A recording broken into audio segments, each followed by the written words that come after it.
Here we go. Good morning. I call the Senate out of recess, call the Senate to order, and recognize Senator Carson for a motion, please. Thank you, Mr. President. I move that the Senate adjourn from the late session. All in favor, please say aye. Aye. Any opposed?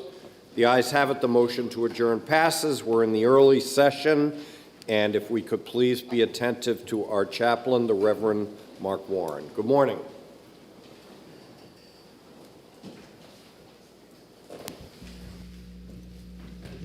Thank you, Mr. President. Good morning, Senators. Let's pray as your faith allows. Lord, we gather before you today with hearts open to your wisdom and your guidance. As we convene this session of the State Senate, we humbly seek your presence to lead us in righteousness and justice. Grant our senators discernment to make decisions that honor you and serve the people they represent. As the scriptures guide us in Proverbs, it says, trust in the Lord with all your heart and lead not on your own understanding. In all your ways acknowledge him, and he will make your path straight. Bless this meeting, Lord, and may your will be done. Amen. Senator Lang, could you lead us in the pledge, please? I pledge allegiance to the flag of the United States of America and to the republic for which it stands, one nation, under God, indivisible, with liberty and justice for all. Introduction of guests. Senator Pearl. I wish you all would join me in welcoming my beautiful wife here today. Without her, I couldn't be here, so welcome, Heather.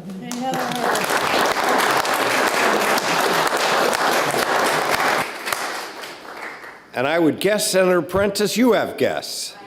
Thank you, Mr. President. I'd like everyone to take a look over in the right-hand corner here of the gallery. We have a group of EMS professionals from throughout New Hampshire, and if I don't get all of your names, I apologize. Keith Wielding from the Technical College, paramedic educator. Craig Cloud, Concord Hospital and Loudon Fire. Chris Stawas, American Medical Response, covering Manchester and Nashua. Eric Schellberg from the town of Milford. Did I see Bob Bousquet's head back there? From Pittsfield, I don't know if he's still there. And Ken Chamberlain. Oh,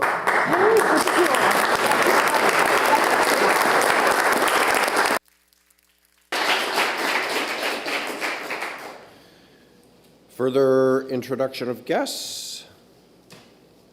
Seeing none. Senator D'Alessandro is excused for the day. Senator Carson moves that the consent calendar with the relevant amendments as printed in the day's calendar be adopted, and that all such bills found ought to pass be ordered as follows. FM bills not waived under Senate Rule 4.5 to the Committee on Finance. Non-FN bills approved for referral to the Committee on Finance, and all other bills to third reading. All in favor, please say aye. Aye. Opposed? The ayes have it. The consent calendar is adopted. And we will move to the regular calendar. And the Senate will please be attentive to the clerk. Thank you, Mr. President. The Committee on Commerce, to which was referred Senate Bill 328 FN, an act relative to deceptive ticket sale practices. Having considered the same, the committee recommends that the bill is ought to pass with an amendment by a vote of 5-0. Senator Chanley for the committee. Senator Chanley. Thank you, Mr. President. I move Senate Bill 328 FN ought to pass with amendment. This bill would make the resale of event tickets by an entity other than the venue or an authorized agent of the venue unlawful if it does not meet certain criteria. The pervasive nature of this practice has led to an increase in deceptive sales, higher ticket prices, and confusion for patrons. The negative impact of these is most acutely felt by our small local venues. The committee amendment would address some of the concerns raised at the public hearing. The committee believes that the measures prescribed in SB 328A will offer some protections for artists, consumers, and producing and presenting venues. And if I might continue, Mr. President. You are recognized. Thank you, Mr. President. As we know, this bill has been special ordered for probably the better part of a month, and we have worked on floor amendment that I would like to introduce if we vote down the committee amendment. So please do vote down the committee amendment. Thank you, Mr. President. Well put. Thank you, Senator Chanley. The question is on adoption of the committee amendment. If you're in favor of the committee amendment, you would say aye, or if you are of Senator Chanley's opinion, you would say no. All in favor of the committee amendment, please say aye. All opposed, please say no. No. The noes have it. And Senator Chanley, you are recognized now to introduce Amendment 1423. Thank you, Mr. President. I will introduce Amendment 1423. This is, as I mentioned, the result of several weeks of work with small businesses, such as the producing and presenting venues, some artists, and some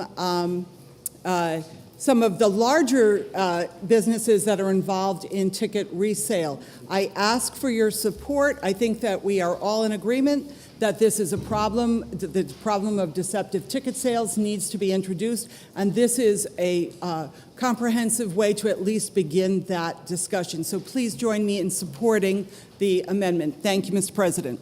Thank you, Senator Chanley. The question is on adoption of the floor amendment. Is there any discussion of the floor amendment? Are you ready for the question? All in favor of Amendment 1423, please say aye. Aye. Opposed? The ayes have it. The floor amendment is adopted. The bill is on second reading and open for further discussion. Is there further discussion? Seeing none, the question is on adoption of the ought to pass as amended motion on Senate Bill 328. Are you ready for the question? All in favor, please say aye. Aye. Opposed? The ayes have it. The motion is adopted. Senator Lang, you are recognized. Table. Senator Lang has moved to table, which is non-debatable.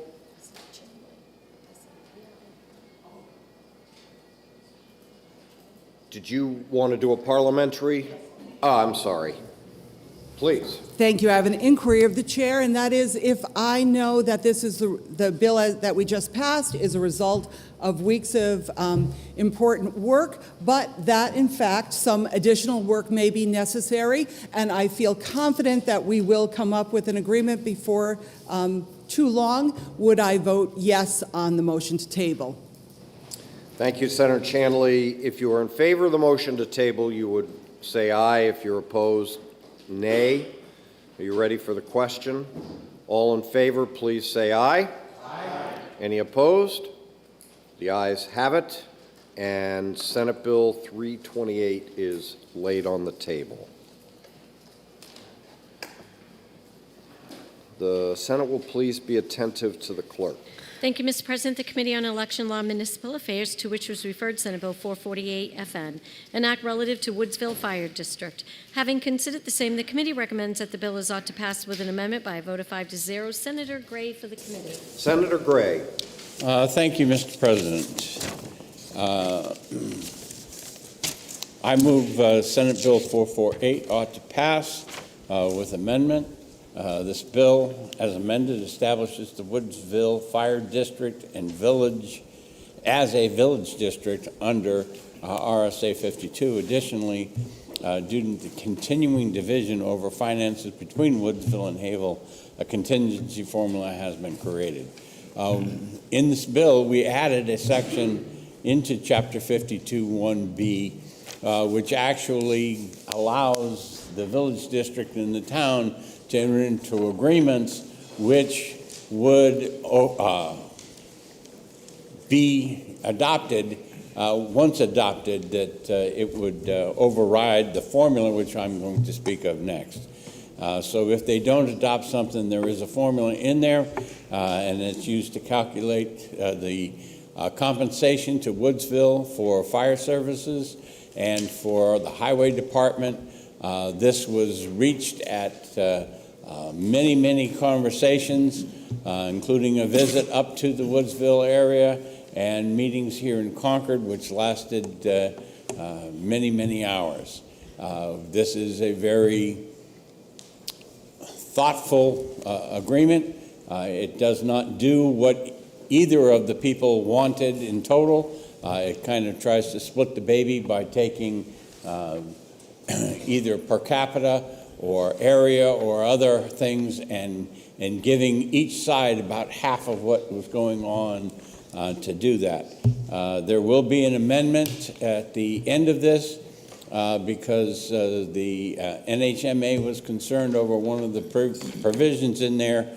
It had to do with RSA 53A, which allows agreements, but they thought that that conflicted with the new paragraph that we put in RSA 52(1)B. So that amendment will come forward afterward. It is a replace all, so voting for the first one won't negate the second one. So the Election Law and Municipal Affairs Committee asks for your support on a motion of ought to pass as amended on Senate Bill 448. Thank you, Mr. President. Thank you, Senator Gray. The bill is on second reading. The first order of business is the committee amendment. Is there any further discussion on the committee amendment? Seeing none, are you ready for the question? All in favor of the committee amendment, please say aye. Aye. Opposed? The ayes have it. The committee amendment is adopted. And now, Senator Gray, you are recognized to introduce Amendment 1473. And I do introduce that. Again, this is a technical change. It takes out the reference to RSA 53A in there, which NHMA thought was problematic, and that's all that it does. I encourage you to adopt this amendment and to look carefully if any other amendments are introduced today, because this one, again, was carefully crafted to make sure that we did not favor one side over the other in any of these calculations. Thank you, Mr. President. Thank you, Senator Gray. The question is on adoption of Floor Amendment 1473. Senator Perkins-Quokut. Yes, thank you, Mr. President. I just wanted to rise also in support of Floor Amendment 1473.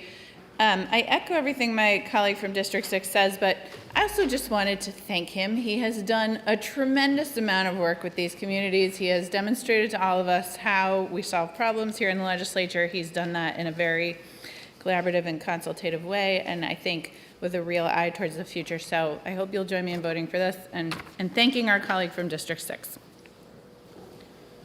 Thank you, Senator Perkins-Quokut. Is there any further discussion? All in favor of the Floor Amendment 1473, please say aye. Aye. Opposed? The ayes have it. The Floor Amendment is adopted. Senator Prentiss, you are recognized to introduce Floor Amendment 1434. Thank you, Mr. President and colleagues. Again, I am introducing Floor Amendment 2024-1434, and I want to start off my comments, and I'll make this brief, by echoing what has been said by my colleague from District 21 about the work that the Senator from District 6 and from District 21 did together, trying to make compromise and find solutions for this community. And I really appreciate the fact that my colleague from District 6 actually took a ride up to my old hometown of Woodsville, and I heard from friends and neighbors that they really appreciated his on-the-ground approach to solving this problem. And as my colleague from District 6 has mentioned, you want to look carefully at any additional amendments that are brought forward. So this is my amendment, and I understand trying to bring the fairness to this. So it's the scales, as we see, on the wallpaper above us, are equal. There's a little bit of a tip here, and this is what I want to point out. In a previous life, and I feel like this cat that has 9 lives, I was the administrator of the Woodsville ambulance in the same building with the fire department, and our assessment in terms of how we were compensated by the town of Haverhill is more conventional, not just for the ambulance, but for the fire service, which is a per capita assessment. So the current bill, the amendment we have before you, which we just adopted, splits it between road mileage and splits it between a per capita assessment. leaning on my experience, not just in negotiating that intergovernmental agreement back in, oh gosh, Phoebe was born when we were up there, so it was in the 90s, but some of my work in the municipal sphere. I'm introducing this amendment to ask to change that and make the fire department contribution from the town of Havel to be all based per capita, as is the more conventional model. Once again, thank you to my colleague from District 6, 21, everyone from Election Law, Municipal Affairs, and I ask you to seriously consider this, Mr. President and colleagues. Thank you, Senator Prentiss. Senator Gray. Thank you, Mr. President. Again, I'll repeat some of what I said prior to this, is that the structure that we put into the bill that and the amendment that you just passed in section RSA 52 1B allows the two groups to get together, make an arrangement that is more equitable for both. But right now, certainly at the committee meeting that we held, it was not the opinion of both sides that either formula was correct. One supported one supported other, and that is why we went to the 50-50. And again, for right now, I want to stick with the 50-50 because I believe that is the best thing to do. And if there is an occasion where they can get together and decide that a certain per capita over, acreage, makes more sense, that's why we put it into the bill. Hopefully, one of the reasons why I spend as much time on this as I did is because we've seen these groups back here in 19, 20, and, arguing over these same issues, okay? And what happens is the pendulum gets moved to one side, and then the other side complains more, and then they come, and then back and forth and back and forth. We need to get to that middle point.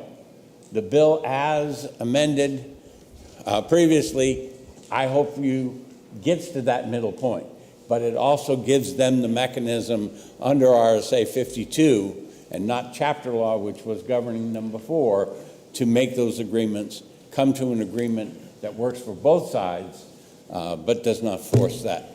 Thank you, Mr. President. Thank you, Senator Gray. So the question is on adoption of Floor Amendment 1434. Is there any further discussion? Seeing none, are you ready for the question? All in favor, please say aye. Aye. Opposed? No. The noes have it. Floor Amendment 1434 is rejected. The question is on adoption of ought to pass as amended on Senate Bill 448. Are you ready for the question? All in favor, please say aye. Aye. Any opposed? The ayes have it. The motion is adopted. Senate Bill 448 is ordered to third reading. The Senate will please be attentive to the clerk. Thank you, Mr. President. The Committee on Executive Departments and Administration, to which was referred Senate Bill 373, an act relative to state building code. Having considered the same, the committee recommends that the bill is ought to pass with an amendment by a vote of 5-0. Senator Carson for the committee. Senator Carson. Thank you, Mr. President. I move Senate Bill 373 ought to pass as amended. This bill was filed as a placeholder for important work being done on the state building code. The companion House bill has come over to the committee from the House. The amendment replaces the language of the bill to amend the International Energy Conservation Code 2018. This bill, as amended, requires buildings or dwelling units to be tested for air leakage and sets a maximum air leakage rate. The Executive Departments and Administration Committee asks for your support for the motion of ought to pass as amended. Thank you very much, Mr. President. Thank you, Senator Carson. The bill is on second reading. First order of business is the committee amendment. Is there any discussion on the committee amendment? Seeing none, are you ready for the question? All in favor, please say aye. Aye. Any opposed? The ayes have it. The committee amendment is adopted. The bill is still open for further discussion. Senator Waters. Thank you, Mr. President. And colleagues, I rise in support of Senate Bill 373, but I did want to make some remarks about the energy codes that might lead to subsequent work on this bill in the other body or with the House bill here. As we heard, it does not include the adoption of the 2021 Building Energy Codes, the latest 2021 International Energy Conservation Code. And I think that as we do consider this, it's important to think about what that 2021 code could do for us. Building to that level would save $537 annually on utility bills compared to homes built just a few years ago. And it's been estimated that that additional cost is for insulation, basically, would be $2,372 added to construction costs. But that will save $537 annually for the people living there. Now, I don't think we're ever going to see interest rates high enough that the $2,372 extra dollars is going to eat up the $537 annually on utility bills. But so it's such a big win for people living in these homes, and especially for low-income families that spend a higher proportion of their paycheck on energy bills. And so, low-income folks are spending 30% of their income on rent and energy. And I'll also note that, we are, all of us consumers, ratepayers, are putting money into the New Hampshire Saves program. And what does that do? It goes to old houses that didn't have enough insulation, and so we're paying to insulate those. So maybe it might make some sense to insulate them now so that we're not paying for them in the future. We know that there's a lot of concern in the state about housing costs and construction costs and so on. I do think this is a really relatively minor increase in those costs that will be offset by the savings to it.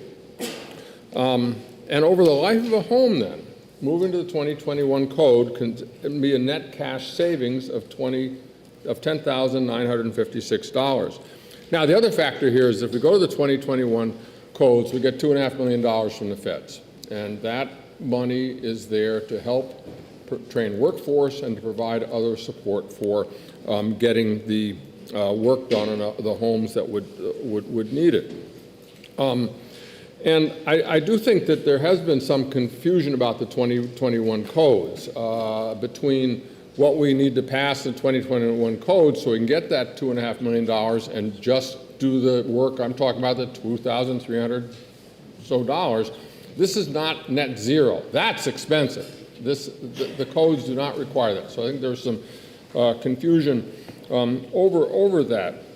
Now, we know that a lot of developers in the state are already building to the 2021 codes or beyond, demonstrating that this can be done, and that this is the benefit for New Hampshire residents.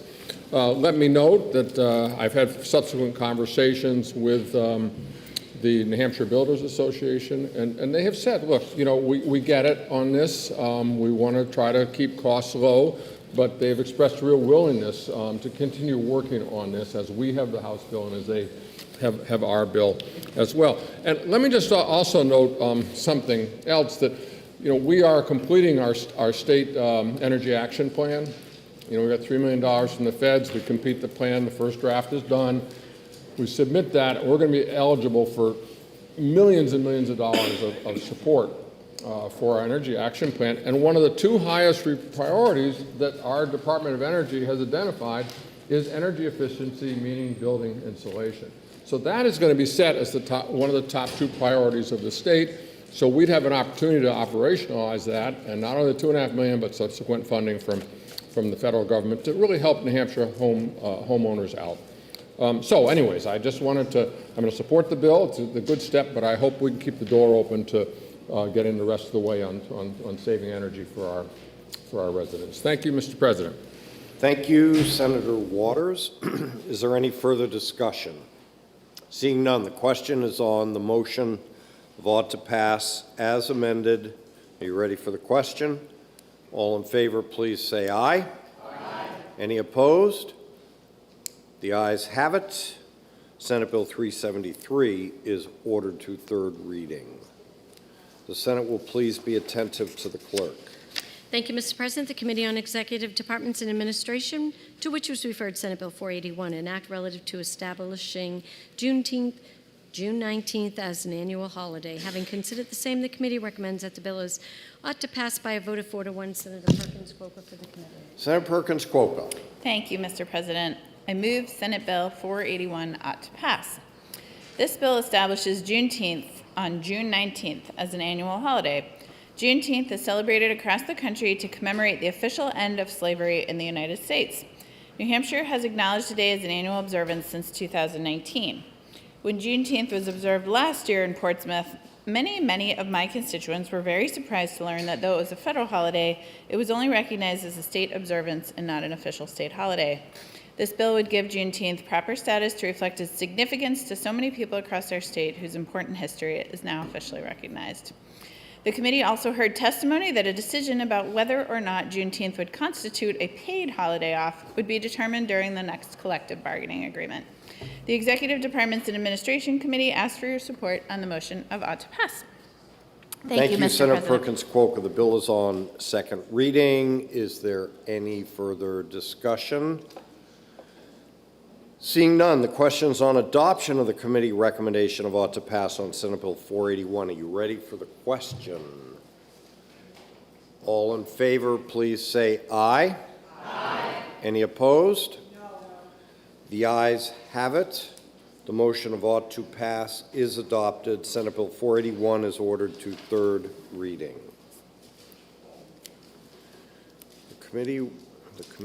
The Senate will please be attentive to the clerk. Thank you, Mr. President. The Committee on Finance, to which was referred Senate Bill 134FN, an act relative to disability pensions for public safety employees who are victims of violence. Having considered the same, the committee recommends that the bill is ought to pass with an amendment by a vote of 7-0. Senator Birdsall for the committee. Senator Birdsall. Thank you, Mr. President. I move Senate Bill 134FN ought to pass with amendment. This bill, this bill created several new provisions for violent accidental disability and/or death retirement benefits. However, it contained ambiguous provisions and inconsistencies with current law, which could have hindered proper implementation of the bill. Meetings with members of the New Hampshire retirement system produced significant changes to SB 134FN, including strengthening the definition of a purposeful, hostile, and violent attack, removing the COLA benefit, keeping the survivor benefit the same as the existing Group 2 benefit, revising the medical subsidy, and requiring medical reexamination. The Senate Finance Committee recommends passage of Senate Bill 134FN as amended and asks for your support. Thank you, Mr. President. I'd like to speak to my motion. Please. Thank you, Mr. President. I want to thank everyone who was involved in this, especially Marty Carlin, the Department of Safety, and the two police officers. We have Manchester Police Officer Dan Doherty, and just a little bit of background about him. He was shot 6 times and left on the sidewalk. He would go on to receive 18-plus surgeries in the span of 9 months. He would continue to have organ and structural issues with his body, including fragments of bullets still embedded in him. And we have Officer Lewis, who graduated with his bachelor's in social work, went on to receive his master's in clinical social work, and graduated from the police academy in 2018. Mr. Lewis and his sergeant responded to a domestic violence call 8 months into his police career where he was shot. Mr. Lewis noted that after his gunshot wound, he continued health issues as seen by 5 surgeries he required to make his arm usable. So, Mr. President, I say I thank everyone for pushing this forward. And this is just one small thing that we can do to help these officers. Like in Officer Lewis's case, he was making $21 an hour. So the current system did not compensate him really very fairly for what he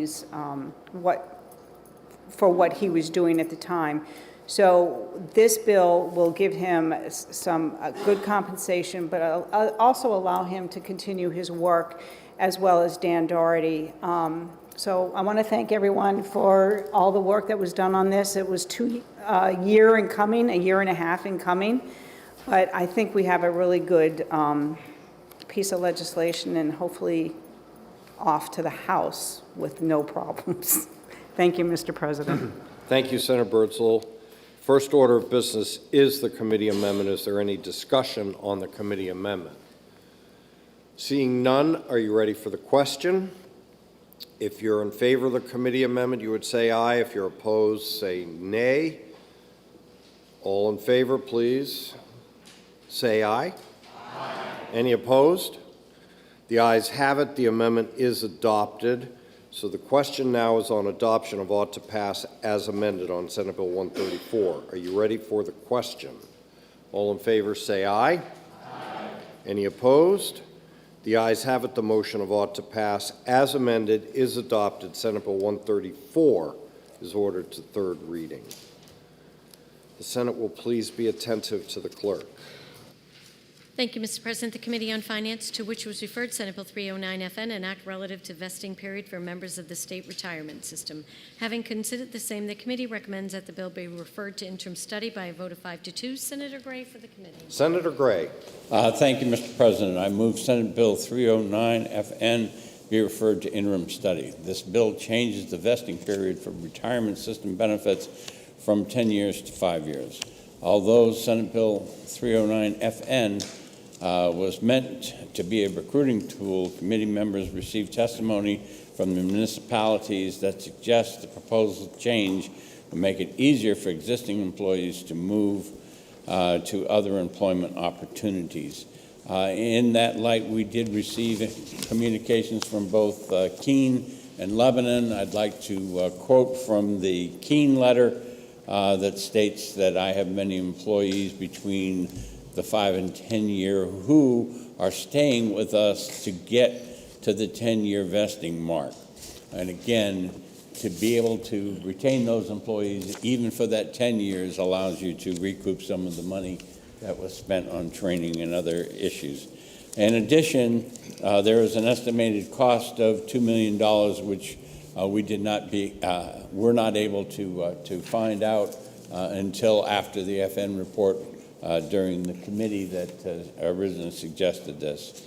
That $2 million would be paid for by the municipalities over time. It appears that the bill will not aid in retention of employees. The majority of the Senate Finance Committee recommends Senate Bill 309 FN be referred to interim study and asks for your support. Thank you, Mr. President. Thank you, Senator Gray. Senator Susi. Thank you, Mr. President. Mr. President, I rise in opposition to the pending motion, and I do so for a number of reasons, but most notably the integrity of this process. I just want to bring members back to last year when we were dealing with retirement issues at the 11th hour as we were passing the budget. At that time, we decided that it was very important to continue to look at this issue and to make a promise to deal with these issues for the sake of employees both at the state, municipal, and county levels.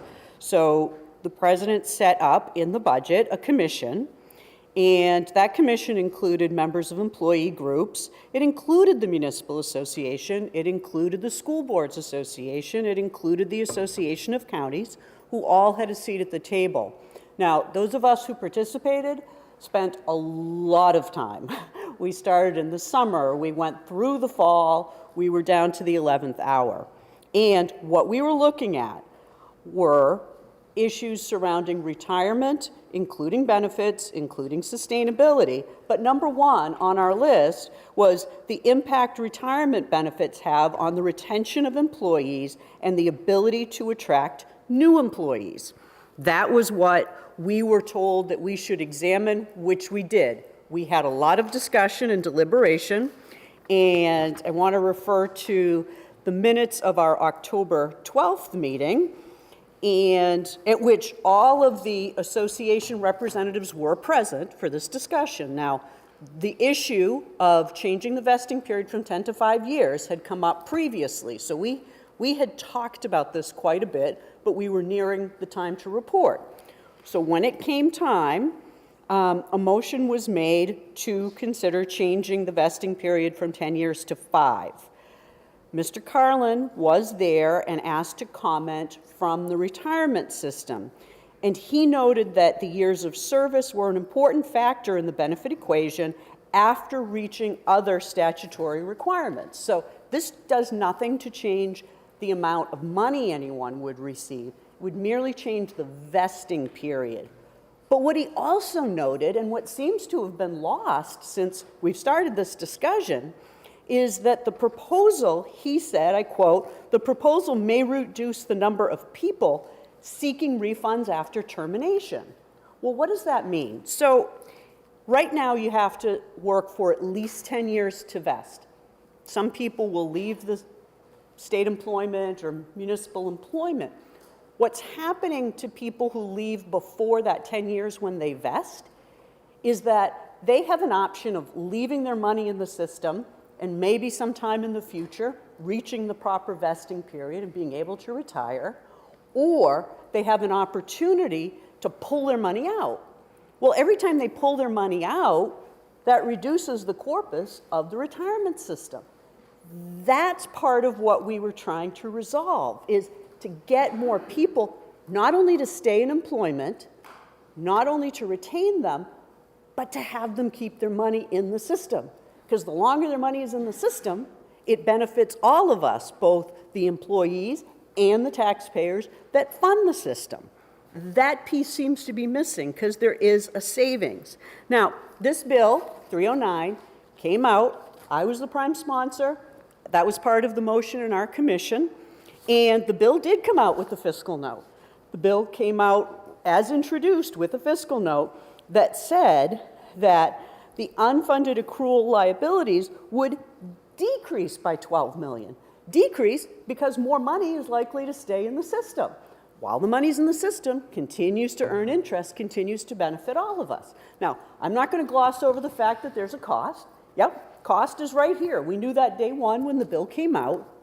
And then the bill referred to ED&A, normal because it's a retirement bill. All kinds of opportunity. You can look at the hearing report here. 60 people in support, 1 against. Everyone that testified in support, including the Association of Counties. Never heard from either of the municipalities that had an issue.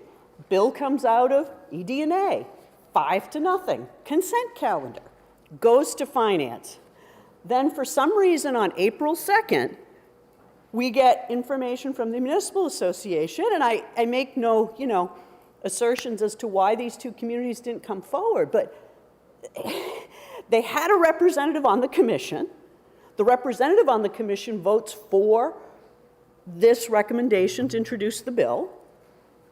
They don't show up at ED&A. Now at the 11th hour, we get 2 communications, and I will quote from one of them, which says, I think, and it seems to encourage movement of employees. Well, there's nothing definitive about that. That completely ignores the fact that the retirement system itself says that we are going to retain more money in the system. More money in the system, more interest, reduces the unfunded liability over time. This has been a football that's been bandied about for years. It started way back in 2011. Actually, even before that, we had to make some structural changes to the system. I know what's going to happen to this bill today, but I want everyone to recognize that the people that are directly impacted by this are watching and are scratching their heads saying, you keep doing all this work, you reach a conclusion, you listen to people, you bring both sides to the table, and yet still we can't make it over the finish line. That's really concerning to people that want this system to work, both people that are in the system and the people that are paying for the system. So with that, Mr. President, I would just say I'm disappointed that there's an interim study motion, but I understand what will happen. I will continue to work and fight on behalf of many of these people that are impacted. This is a critical issue, and I think this is a missed opportunity today. Thank you, Mr. President. Thank you, Senator Susi. Senator Gray. Senator Gray has moved to table, which is non-debatable. Are you ready for the question? All in favor, please say aye. Aye. Opposed? No. The ayes have it. Senate Bill 309 is laid upon the table. The Senate will please be attentive to the clerk. Thank you, Mr. President. The Committee on Finance, to which was referred Senate Bill 354FN, an act relative to insurance cost-sharing calculations. Having considered the same, the committee recommends that the bill is ought to pass by a vote of 7-0. Senator Innes for the committee. Senator Innes. Thank you, Mr. President. I move Senate Bill 354FN ought to pass. This bill provides that when calculating an enrollee's contribution to cost-sharing requirements, the insurer or pharmacy benefits manager shall include any amount paid by the enrollee or paid on their behalf. Senate Bill 354FN includes a limited exception for health savings account qualified high-deductible health plans if application of the requirement would result in account ineligibility under the Internal Revenue Code. The Senate Finance Committee unanimously recommends passage of Senate Bill 354FN and kindly asks for your support. Thank you, Mr. President. Thank you, Senator Innes. The bill is on second reading. Is there any further discussion? Seeing none, are you ready for the question? All in favor, please say aye. Aye. Opposed? The ayes have it. Senate Bill 354 is ordered to third reading. The Senate will please be attentive to the clerk. Thank you, Mr. President. The Committee on Finance, to which was referred Senate Bill 392FNA, an act relative to lead paint hazard remediation. Having considered the same, the committee recommends that the bill is ought to pass by a vote of 7-0. Senator Rosenwald for the committee. Senator Rosenwald. Thank you, Mr. President. I move Senate Bill 392FNA ought to pass. This bill appropriates $1 million of ARPA funds to the Housing Finance Authority for the purpose of funding the Lead Paint Hazard Reduction Fund established in RSA 204C:89. The Senate Finance Committee recommends passage of Senate Bill 342FNA and asks for your support. Thank you, Mr. President. Thank you, Senator Rosenwald. Senator Carson. Table. Senator Carson has moved to table, which is non-debatable. Are you ready for the question? All in favor of the motion to table, please say aye. Aye. Opposed? The ayes have it. Senate Bill 392 is laid upon the table.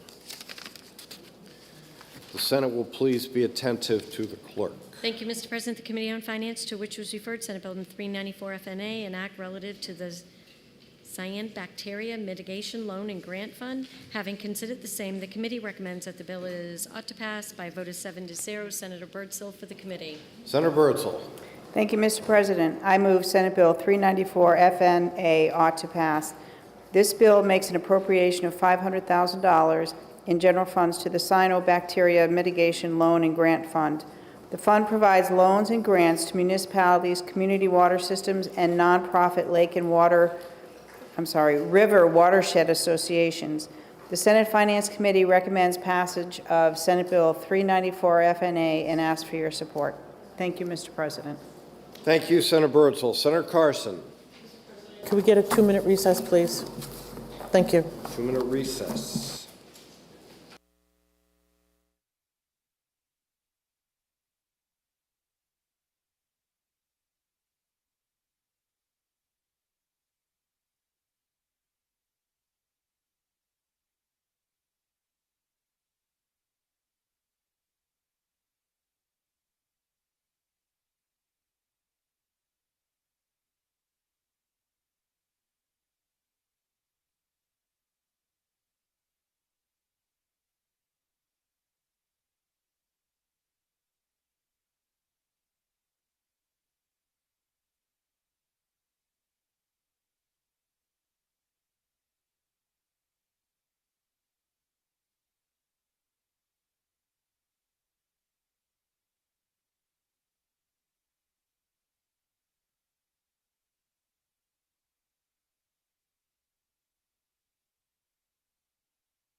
We're still in the middle of 390.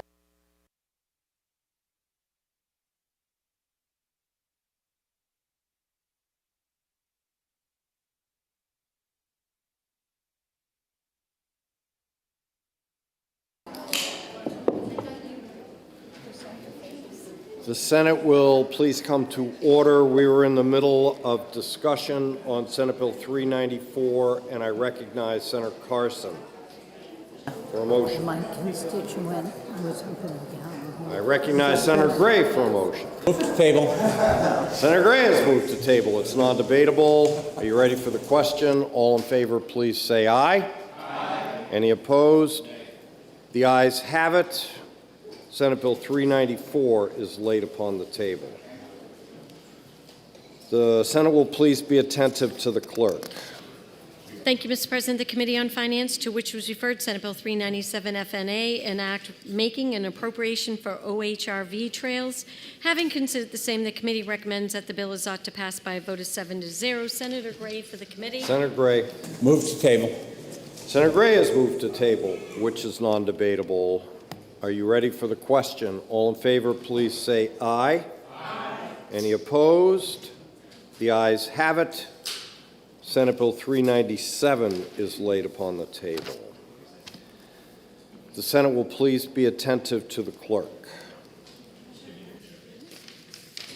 That was 397, right? Yep. I just want to make sure. Thank you, Mr. President. The Committee on Finance, to which was referred Senate Bill 406 FNA, an act making an appropriation to the Department of Health and Human Services to increase rates for shelter programs. Having considered the same, the committee recommends that the bill is ought to pass with an amendment by a vote of 7-0. Senator Gray for the committee. Senator Gray.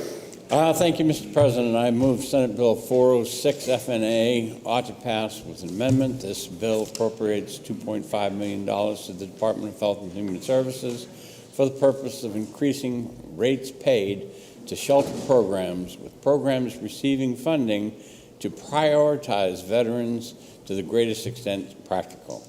And the appropriation does not lapse until the end of FY 24-25 biennium. The committee modified Senate Bill 406 FNA to have the Department of Health and Human Services require recipients of the funding to submit financial projections covering the term of the contract, as well as ongoing financial statements demonstrating organizational financial sustainability. The Senate Finance Committee recommends the passage of Senate Bill 406 FNA as amended and asks for your support. Thank you, Mr. President. Thank you, Senator Gray. The bill is on second reading. The first order of business is the committee amendment. Is there any discussion of the committee amendments? Are you ready for the question? All in favor, please say aye. Aye. Any opposed? The ayes have it, and the committee amendment is adopted. The bill is on second reading. Is there any further discussion or amendment? Seeing none, the question is... I'm sorry. I'm not offended. No, just briefly, Mr. President, I want to thank my colleagues for their support on this bill. We all know our shelters need this money, our veterans need this, so I think it's a fantastic bill, and I'm looking forward to working with my colleagues, especially my colleague from District 9, and really addressing how we can create more beds and really fight this homeless situation that we're having. So thank you, Mr. President. Thank you, Senator Fenton. The question is on adoption of the Senate's recommendation of ought to pass as amended on Senate Bill 406. Are you ready for the question? All in favor, please say aye. Aye. Any opposed? The ayes have it. The motion of ought to pass as amended is adopted, and Senate Bill 406 is ordered to third reading. The Senate will please be attentive to the clerk. Thank you, Mr. President. The Committee on Finance, to which was referred Senate Bill 407 FN, an act relative to direct pay for ambulances services. Having considered the same, the committee recommends the bill is ought to pass with an amendment by a vote of 7-0. Senator Birdsall for the committee. Senator Birdsall. Thank you, Mr. President. I move Senate Bill 407 FN ought to pass with amendment. This bill regulates insurance reimbursement for ambulance services. Senate Bill 407FN would amend RSA 415:6Q and RSA 415:18V, individual and group insurance laws, by requiring insurers to reimburse ambulance service providers at negotiated rates. In the absence of negotiated rates, the bill would require insurers to pay ambulance providers at rates set by local government or their contracted entity providing such services, subject to a public approval process. This requirement would apply to unscheduled emergency calls and emergency interfacility transfers.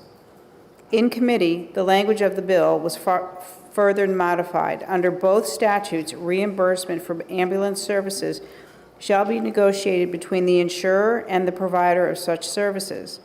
In the absence of agreed-upon rates, the insurer shall pay for such services at the rate set by the local government or contracted entity, subject to a public process prior to adoption or readoption, or at the rate of 325% of the published rate for ambulance service established under Medicare for the same ambulance service provided in the same geographic area, or according to the participating ambulance provider's billed charges, whichever is the lesser amount. The Senate Finance Committee recommends passage of Senate Bill 407FN as amended and asks for your support. Thank you, Mr. President. Thank you, Senator Birdsall. The bill is now on second reading, and the first order of business is the committee amendment. Is there any discussion on the committee amendment? Seeing none, are you ready for the question? All in favor, please say aye. Aye. Any opposed? The ayes have it. The committee amendment is adopted. The bill is on second reading. Is there any further discussion or amendment? Seeing none, the question is on adoption of ought to pass as amended on Senate Bill 407. You ready for the question? All in favor, please say aye. Aye. Any opposed? The ayes have it. Senate Bill 407 is ordered to third reading. The Senate will please be attentive to the clerk. Thank you, Mr. President. The Committee on Finance, to which was referred Senate Bill 410FN, an act making an appropriations to the Department of Health and Human Services to support community and transitional housing through community mental health centers. Having considered the same, the committee recommends that the bill is ought to pass with an amendment by a vote of 7-0. Senator Gray for the committee. Senator Gray. Thank you, Mr. President. I move Senate Bill 410FN ought to pass with amendment. This bill appropriates funds to the Department of Health and Human Services to support community and transitional housing through community mental health centers. This bill requires the department to issue a request for grant applications for the purpose of awarding housing grants to community mental health centers and creating new housing in the community. In addition, the bill appropriates funds in FY 2025 for the Community Mental Health Center Support Housing Program. Being mindful of impending revenues and other financial considerations, the committee revised both the housing grant appropriation and the support of the housing program appropriation to $500,000 each.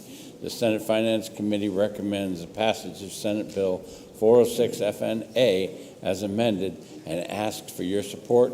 Thank you, Mr. President. Thank you, Senator Gray. The question is on adoption of the committee amendment. Bill's on second reading, and the first order of business is the committee amendment. Is there any further discussion?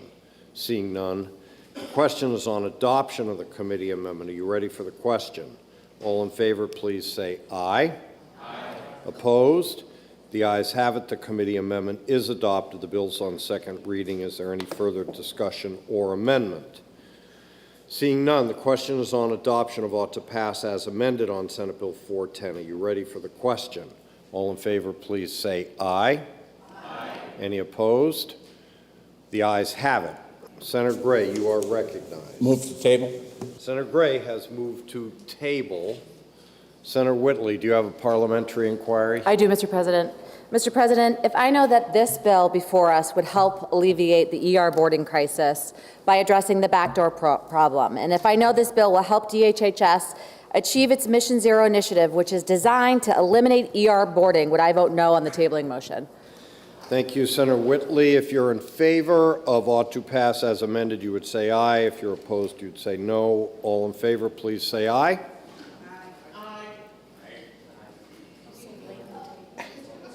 I'm sorry. I'm the one that made the mistake. The motion is table. If you're in favor of the motion to table, would you say aye? If you're opposed to that motion, you would say no. Thank you, Senator Whitley, for correcting me so quickly. All in favor of the motion to table, say aye. Aye. Opposed? No. The ayes have it. And Senate Bill 410 is laid on the table. Sorry for that. The Senate will be attentive to the clerk. Thank you, Mr. President. The Committee on Finance, to which was referred Senate Bill 417 FN, an act relative to out-of-home placements for children. Having considered the same, the committee recommends that the bill is ought to pass with an amendment. By a vote of 7-0, Senator Gray for the committee. Senator Gray. Thank you, Mr. President. I move Senate Bill 417 FN ought to pass with amendment. This bill would provide additional structure to the Department of Health and Human Services use and oversight of residential treatment for children and youth. In particular, the bill would enhance the scope of in-person visits between the Division for Children, Youth and Families caseworkers and DCYF involved youth in residential treatment. It would also increase the frequency and intensity of the court oversight of placements of DCYF involved youth. Senate Bill 417 was modified in committee to revise RSA 169-F:7 and RSA 169-F:8. It changes the criteria for out-of-home placement of children under the Children Protection Act and other juvenile statutes. It establishes an order of preference based on the placement of the child's siblings when possible and proximity to the child's community of origin. Senate Bill 417 FN also makes appropriations to the Department of Health and Human Services and to the judicial branch to support implementation of the Act. The Senate Finance Committee recommends passage of Senate Bill 417 FN as amended and asks for your support. Thank you, Mr. President. Thank you, Senator Gray. The bill is on amendment. Is there any discussion on the committee amendment? Seeing none, the question is on adoption of the committee amendment. Are you ready for the question? All in favor, please say aye. Aye. Any opposed? The ayes have it, and the committee amendment is adopted. The bill is on second reading, and it's open for discussion and further amendment. But before we get to you, Senator Lang, I think we have a very special guest that I've invited to come down on the floor. And Senator Chandler, you're going to get to do the honors. Thank you.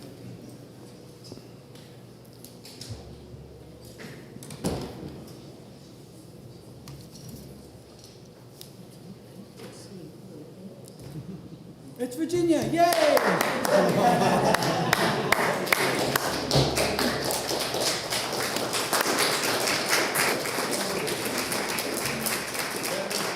Recognized. Thank you, Mr. President. Please join me, Mr. President and colleagues, in welcoming from the Republic of Korea, General Consul Kim Jae-hui.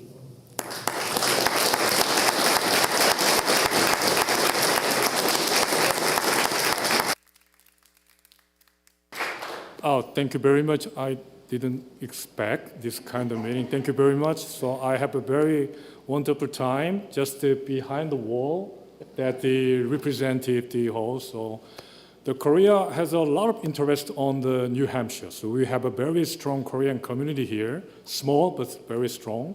So I'm come together with a few of the Korean community leaders there. Okay. So they work very hard to making contribution to the Korean, not only Korean community, but also their community here too.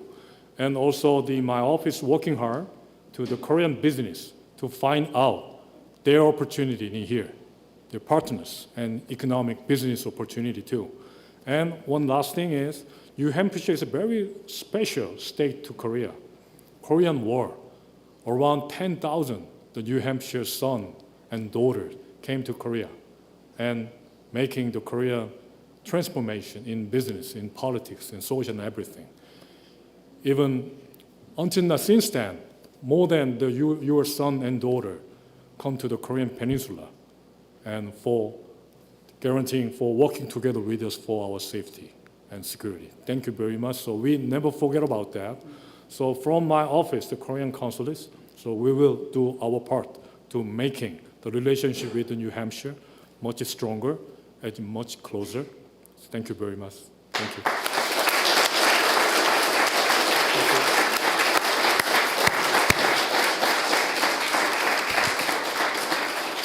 And amazingly, he understands what the other side of the wall means.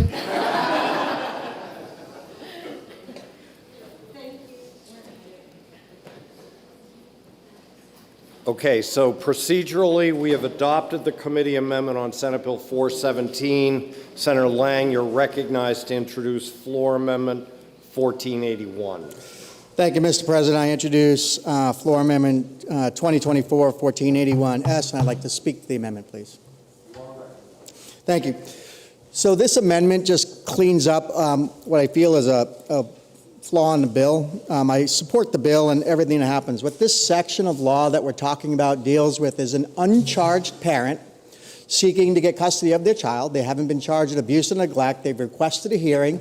And in the list of A through G in the bill, there's a list of things that a court can investigate and make a determination on. However, in Section G, there was a line that tilts the playing field, I feel, against the uncharged parent. And I'd rather leave this in a neutral position that just says, here's a list of all the things you can investigate. The investigator will make a determination on those things. But we should not, again, I remind, the state hasn't made a determination of unfitness in this parent. There's been no charges against this parent. They should do this investigation in a neutral position and not put the parent in a position to prove they're fit, but to have the state prove they're unfit. So I'm asking for this amendment which just strikes the last sentence of Section G. Thank you, Mr. President. Thank you, Senator Lang. Is there any discussion on the floor amendment? Senator Carson. Thank you, Mr. President. I'm going to ask the body to vote down the floor amendment. This bill and the amendment is the result of a lot of work from the department, the Office of the Child Advocate, and other entities that are dealing with children. I think there was some fundamental misunderstanding about this bill, because this bill in its entirety, Mr. President, is about children that have been taken away from their parents, either because they've been found guilty of abuse or neglect. And what everyone is trying to do is try to find the best placement for that child. That means making sure that their needs are met. And that is critical, because you want these kids to thrive. They're coming out of bad and sometimes horrific situations. And you want to get them in a place where they're going to get services. And one of the things that we have done over the past few years is really looked at the family. Instead of taking a child and automatically putting them into foster care or a group home, we're saying, wait a minute, let's look at the family. Is there family that wants to take this child, work with this child, keep this child in their community, with their family, with their friends? That is the goal right now when we talk about kids that are being taken from their homes because of abuse and neglect. Now, how in the world can you assess whether or not the other parent, the non-custodial parent, is an appropriate setting if they refuse to cooperate? If they refuse, to provide any kind of records? So is the default that they're going to go to the other parent? What if that parent is not capable of taking care of that child? They can't meet their needs. If they don't cooperate, the department can't make any kind of determination. And I think that's what's really important here. You want them to cooperate. If they want their child, what is the problem of cooperating with DCYF to make sure that these children are going to a place where they're not going to be abused, that their needs are going to be met? Mr. President, we received a lot of testimony in favor of this bill, including this section. We had no testimony against this bill, although we did receive email from people who were not happy with the bill. And again, I think it's because they misunderstood that this is about children who have already been removed from a home. But we received testimony from the Office of the Child Advocate, specifically about Section 3. And Section 3 addresses the issues we have seen with determining the fitness of a non-custodial or non-accused biological parent before the child is placed with that person. Don't forget, they've already gone through a custody hearing, and the child was placed with someone, with one of the parents. You don't know why they weren't placed with the other parent. You have no idea why they weren't. But that's for DCYF through the investigation process to determine. So how do you know if they don't cooperate? How do you know if they won't turn over documents? You don't. We have seen the tragic repercussions of children being placed with parents who are not familiar with their unique needs and have the inability to meet them. Some of these tragic situations could have been avoided through a more thorough evaluation and investigation into the second parent and their household. And she goes on to talk about a high-profile case that hit the media last year involving the death of a child. It might have been avoided if our child welfare agency was ordered to further investigate the parent and the household before the court sent the child to live with a parent they barely knew. I know, Mr. President, I've gotten emails from grandparents, aunts and uncles, where a child was being placed with a non-custodial parent that they've never had contact with, ever. But because they're the biological parent, that's where they're going. We changed our laws a few years ago, and we are talking about doing what's in the best interest of the child. And this legislation, in its entirety, falls right into that line, Mr. President. She goes on to say that the court did not take into consideration the unique needs of this child and whether the father was able to meet those needs. Well, I don't think I need to say her name. I think we're all familiar with what happened. And it's horrific. It's horrific.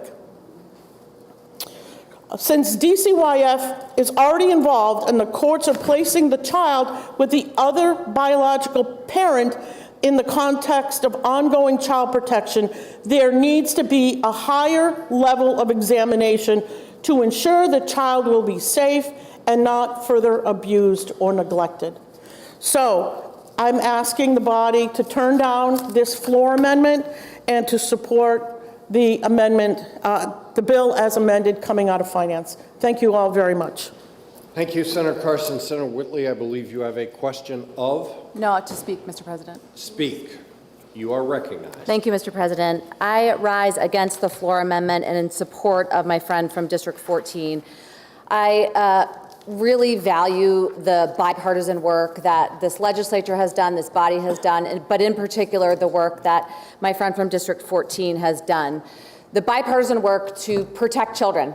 That's it. That's what we're talking about here. We're talking about how to protect children. And unfortunately, just like in many other states, reform only comes after something has happened to a child, or many children in this case.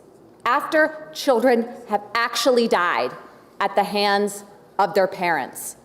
We know, many of us are parents in this room. We know that most parents adore their children, would do anything for their child. But there are circumstances where the most heinous thing we could ever imagine has happened to a child at the hands of their parents. That's what we're trying to avoid with this portion of the bill that's being eliminated by this floor amendment. I want to be clear about that. Just to reiterate, what we're talking about with this section that's being eliminated, we have to put it into the context of the entire statute. So what we're talking about is children that are already in the care of DCYF, the care and the custody of the state. They've already been removed from the custodial parent for abuse and neglect by DCYF.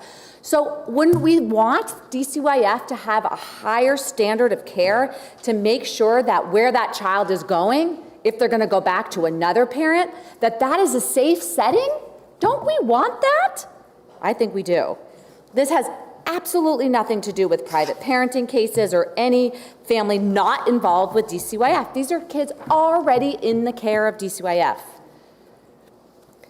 And what I want this body to recognize is that this section focuses on cases specifically like Harmony Montgomery. Harmony Montgomery, a beautiful young girl whose life was cut short at the hands of her father. She was put back in his custody, and now we are trying to figure out a way for that never to happen again. That's what we're talking about here. This has happened before. There are other less publicized cases than Harmony Montgomery.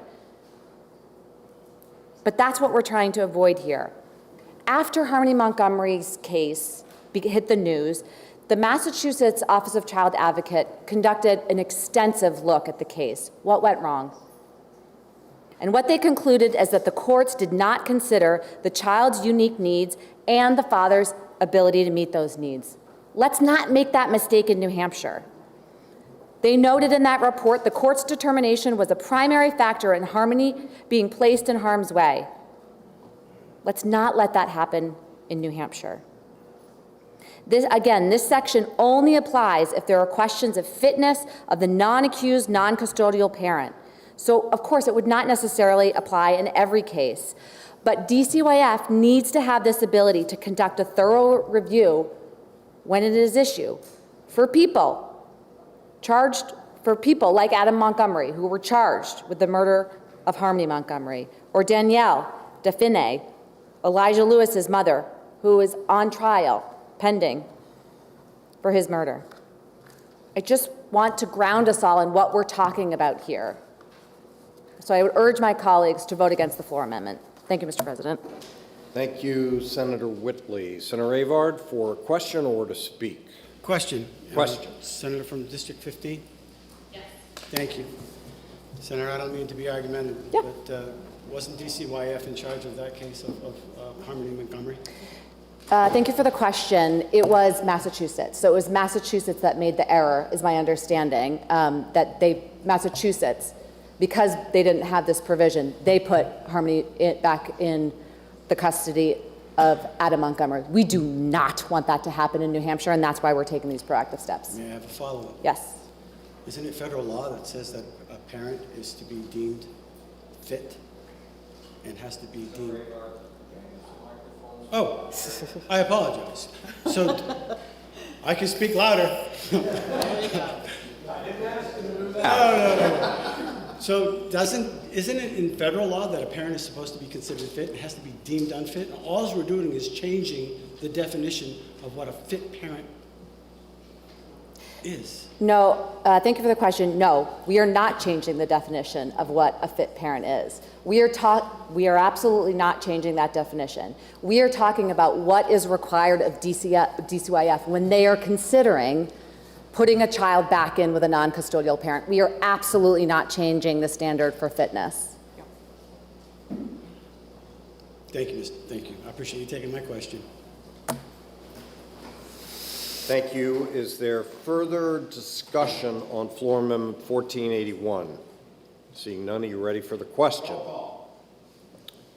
A roll call has been requested. It's been seconded. If you're in favor of the floor amendment, you would say aye when asked. If you're opposed, you would say no. Are you ready for the question? The clerk will call the roll. Senator Gendreau. Yes. Senator Lang. Yes. Senator Waters. No. Senator Prentiss. No. Senator Gray. Yes. Senator Innes. Yes. Senator Ward. No. Senator Rishardi. No. Senator Fenton. No.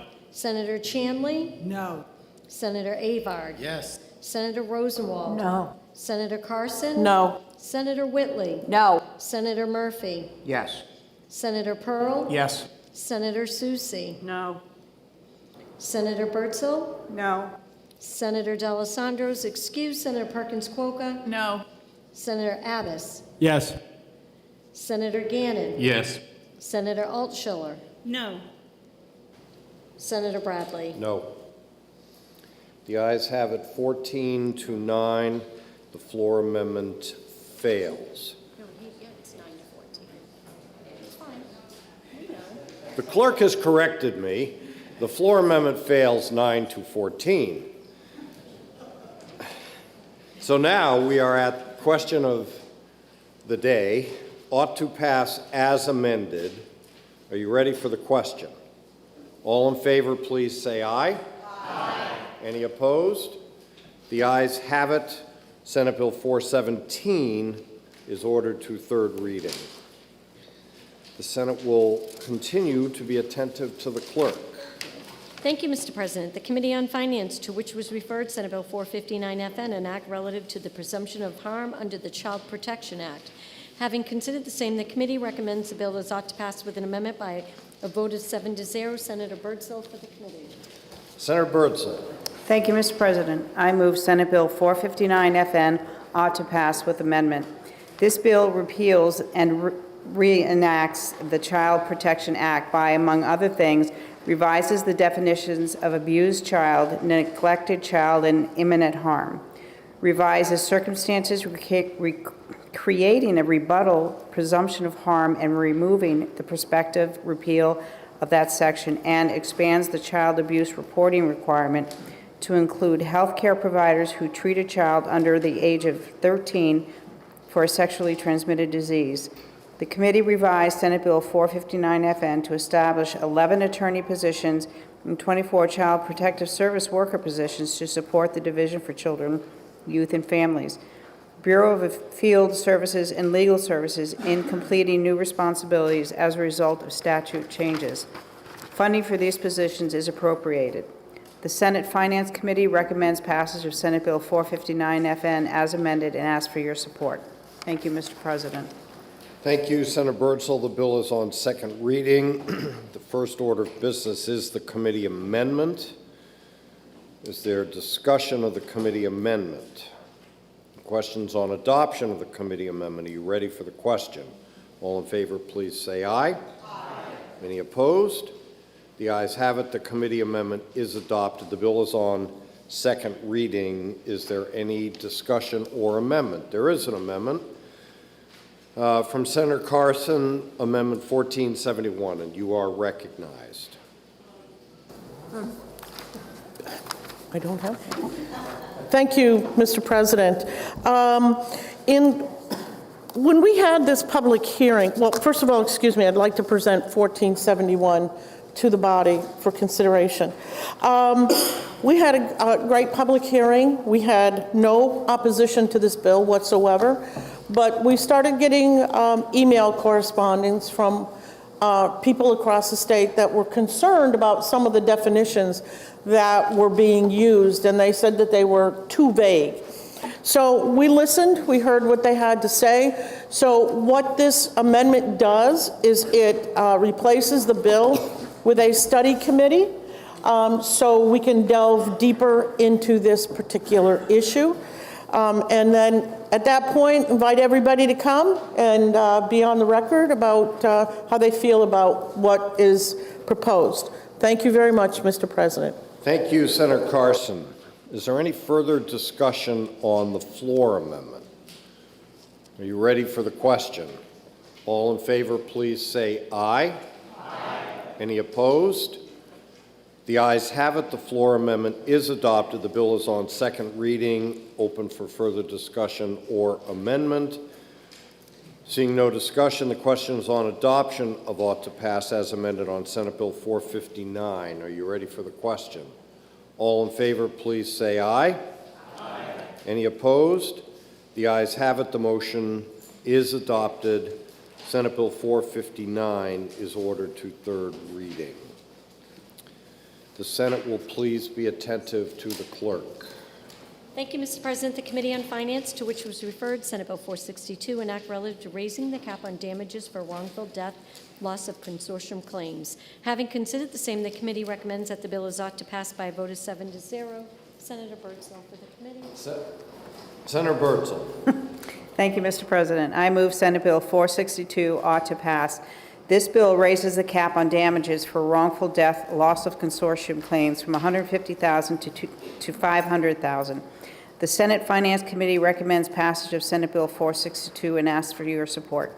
Thank you, Mr. President. Thank you, Senator Birdsall. The bill is on second reading. Is there any discussion? Seeing none, are you ready for the question? All in favor of the motion of ought to pass, please say aye. Aye. Any opposed? No. The ayes have it. The motion of ought to pass is adopted. Senate Bill 462 is ordered to third reading. The Senate will please be attentive to the clerk. Thank you, Mr. President. The Committee on Finance, to which was referred, Senate Bill 463 FN, an act expanding access to court-appointed counsel for the children in dependency proceedings. Having considered the same, the committee recommends that the bill is ought to pass with an amendment by a vote of 7-0. Senator Rosenwald for the committee. Senator Rosenwald. Thank you, Mr. President. I move Senate Bill 463 FN ought to pass with amendment. This bill makes various changes regarding the appointment of counsel for children, such as providing a right to an attorney in certain situations by expanding access to court-appointed counsel for children in dependency proceedings. The committee made changes to Senate Bill 463 FN to establish 5 attorney positions and 14 child protective service worker positions to support the Division for Children, Youth, and Families, Bureau of Field Services, and Legal Services in completing new responsibilities as a result of statute changes. Funding for these positions is appropriated. The Senate Finance Committee recommends passage of Senate Bill 463 FN as amended and asks for your support. Thank you, Mr. President. Thank you. Further discussion on the committee amendment? Seeing none, are you ready for the question? All in favor of the committee amendment, please say aye. Aye. Any opposed? The ayes have it. The committee amendment is adopted. The bill is on second reading. Is there any further discussion or amendments? Senator Rosenwald, you are recognized to introduce Amendment 1457. Thank you, Mr. President. This bill simply moves the effective date back by a year. So the funding for this work and the new positions would be considered as part of the next budget. Thank you. Thank you, Senator Rosenwald. Is there any further discussion on the floor amendment? Seeing none, are you ready for the question? All in favor of the floor amendment, please say aye. Aye. Any opposed? The ayes have it. The floor amendment is adopted. The bill's on second reading still and open for further discussion or amendment. Seeing no discussion, are you ready for the question? All in favor, please say aye. Aye. All opposed? The motion is adopted, and Senate Bill 463 is ordered to third reading. The Senate will please be attentive to the clerk.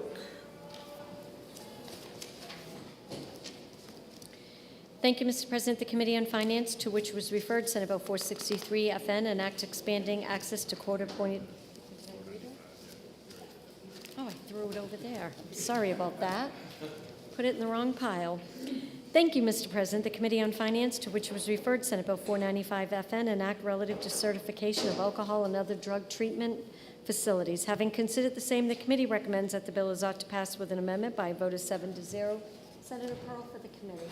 Senator Pearl. Thank you, Mr. President. I move Senate Bill 495 FN ought to pass with amendment.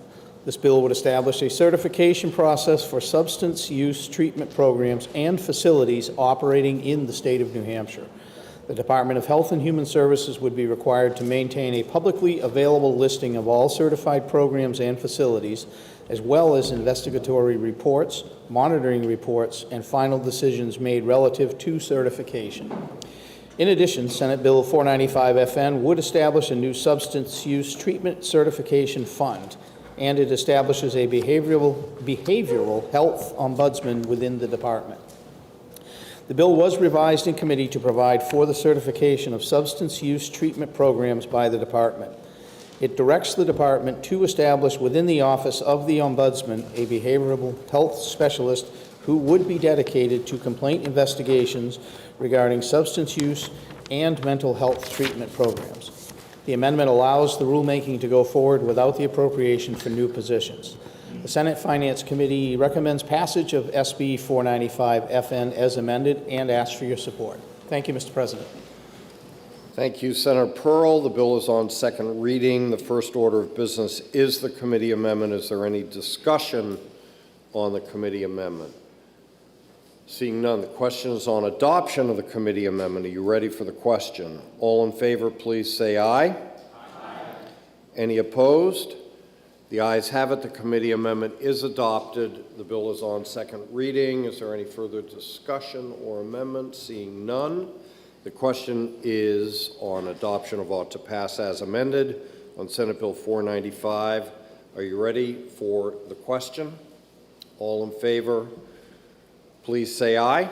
Aye. Any opposed? The ayes have it. The motion of ought to pass as amended is adopted. Senate Bill 495 is ordered to third reading. The Senate will please be attentive to the clerk.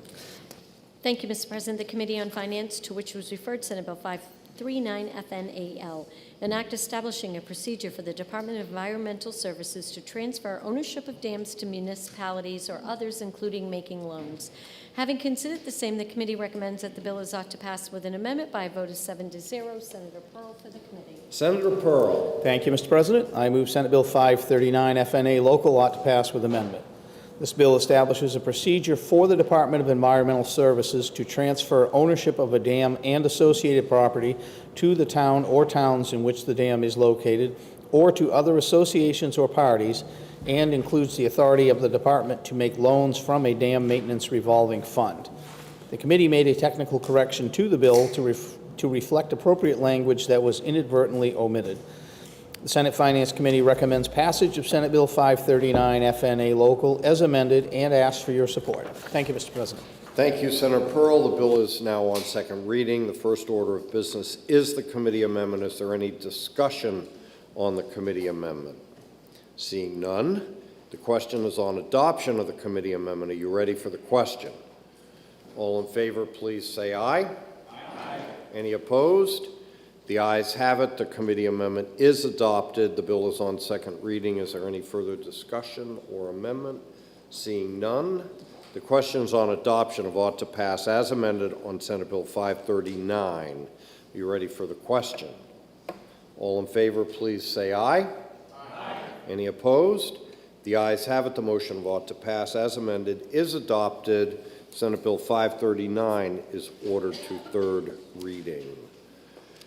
The Senate will please be attentive to the clerk.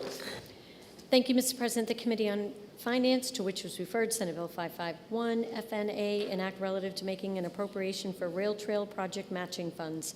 Having considered the same, the committee recommends that the bill is ought to pass by a vote of 7-0. Senator Innes for the committee. Senator Innes. Move to table. Senator Innes. Move to table Senate Bill 551, which is non-debatable. Are you ready for the question? All in favor of the motion to table, please say aye. Aye. Any opposed? Senate Bill 551 is laid upon the table. because the ayes have it. The Senate will please be attentive to the clerk. Thank you, Mr. President. The Committee on Finance, to which was referred Senate Bill 556 FN, an act relative to coverage of services provided by advanced practice registered nurses. Having considered the same, the committee recommends that the bill is ought to pass by a vote of 7-0. Senator Pearl for the committee. Senator Pearl. Thank you again, Mr. President. I move Senate Bill 556 FN ought to pass. This bill provides certain requirements for coverage of services provided by advanced practice registered nurses. Senate Finance Committee recommends passage of Senate Bill 556 FN and asks for your support. Thank you, Mr. President. Thank you, Senator Pearl. The bill is on second reading. Is there any discussion? The question is on the ought to pass motion. The bill is still on second reading. Of course, it's open for a floor amendment, and that means Senator Prentiss, who is recognized to introduce Amendment 1475. Thank you, Mr. President. Again, I am introducing 2024-1475 and asking my colleagues to consider joining me in passing this. So as I came before you last week and talked about this bill, the underlying bill is about equal pay for equal work, therefore increasing access to care in the primary care and behavioral health sections or divisions of our healthcare system. What we have found is that when it comes to the private payers, the insurers, that there is not equal pay between physicians and between nurse practitioners, even though they provide the same services. In continuing to work on this with the stakeholders, the payers who were advocates at the table and helped me to understand the complexities of trying to apply this across the board, where some payers already do this and some payers don't. We felt the best intermediary step was to add in here a language that instead of saying everybody has to do this across the board, starting with allowing for nurse practitioners to negotiate with the payers to get a better rate for their services. So this is an intermediary step. The stakeholders, the payers were at the table. I'd ask that my colleagues join me in supporting this. Thank you, Mr. President. Thank you, Senator Prentiss. Is there any further discussion on Floor Amendment 1475? Seeing none, are you ready for the question? All in favor, please say aye. Aye. Any opposed? The ayes have it. The floor amendment is adopted. The bill is on second reading, still open for further discussion. Seeing none, the question is on adoption of ought to pass as amended on Senate Bill 556. Are you ready for the question? All in favor, please say aye. Aye. Any opposed? The ayes have it. The motion is adopted. Senate Bill 556 is ordered to third reading. The Senate will be attentive to the clerk. Thank you, Mr. President. The Committee on Finance, to which was referred Senate Bill 590 FNA, an act making an appropriation to address damage done to the seacoast during January storms. Having considered the same, the committee recommends that the bill be referred to interim study by a vote of 6-1. Senator Gray for the committee. Senator Gray. Thank you, Mr. President. I move Senate Bill 590 FNA be referred to interim study. The bill sought to make an appropriation to the Department of Safety to address infrastructure damage in Hampton, Northampton, Rye, Newcastle, Portsmouth, and Seabrook that occurred during the January 24 storms. These municipalities have applied for federal emergency assistance from FEMA and are awaiting approval. As they are under considerable time constraints to rectify the flood damage before Memorial Day and the start of the Seacoast touring season, there is a provision in RSA 21-P:37D that allows the municipalities to apply to the Fiscal Committee for state aid in amount not to exceed 50% of the project's eligibility cost. In light of the disaster relief assistance, the Senate Finance Committee recommends that Senate Bill 590 FNA be referred to interim study and asks for your support. Thank you, Mr. President. Thank you, Senator Gray. Senator Altshuler to speak. Thank you very much.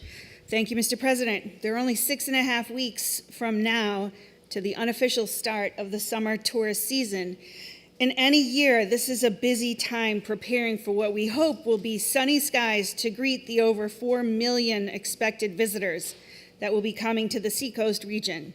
But this isn't any year. Our year started with a series of storms, 2 in January and again in March, with an astronomical high tide that flooded the same neighborhoods and recreation areas destroyed as in January.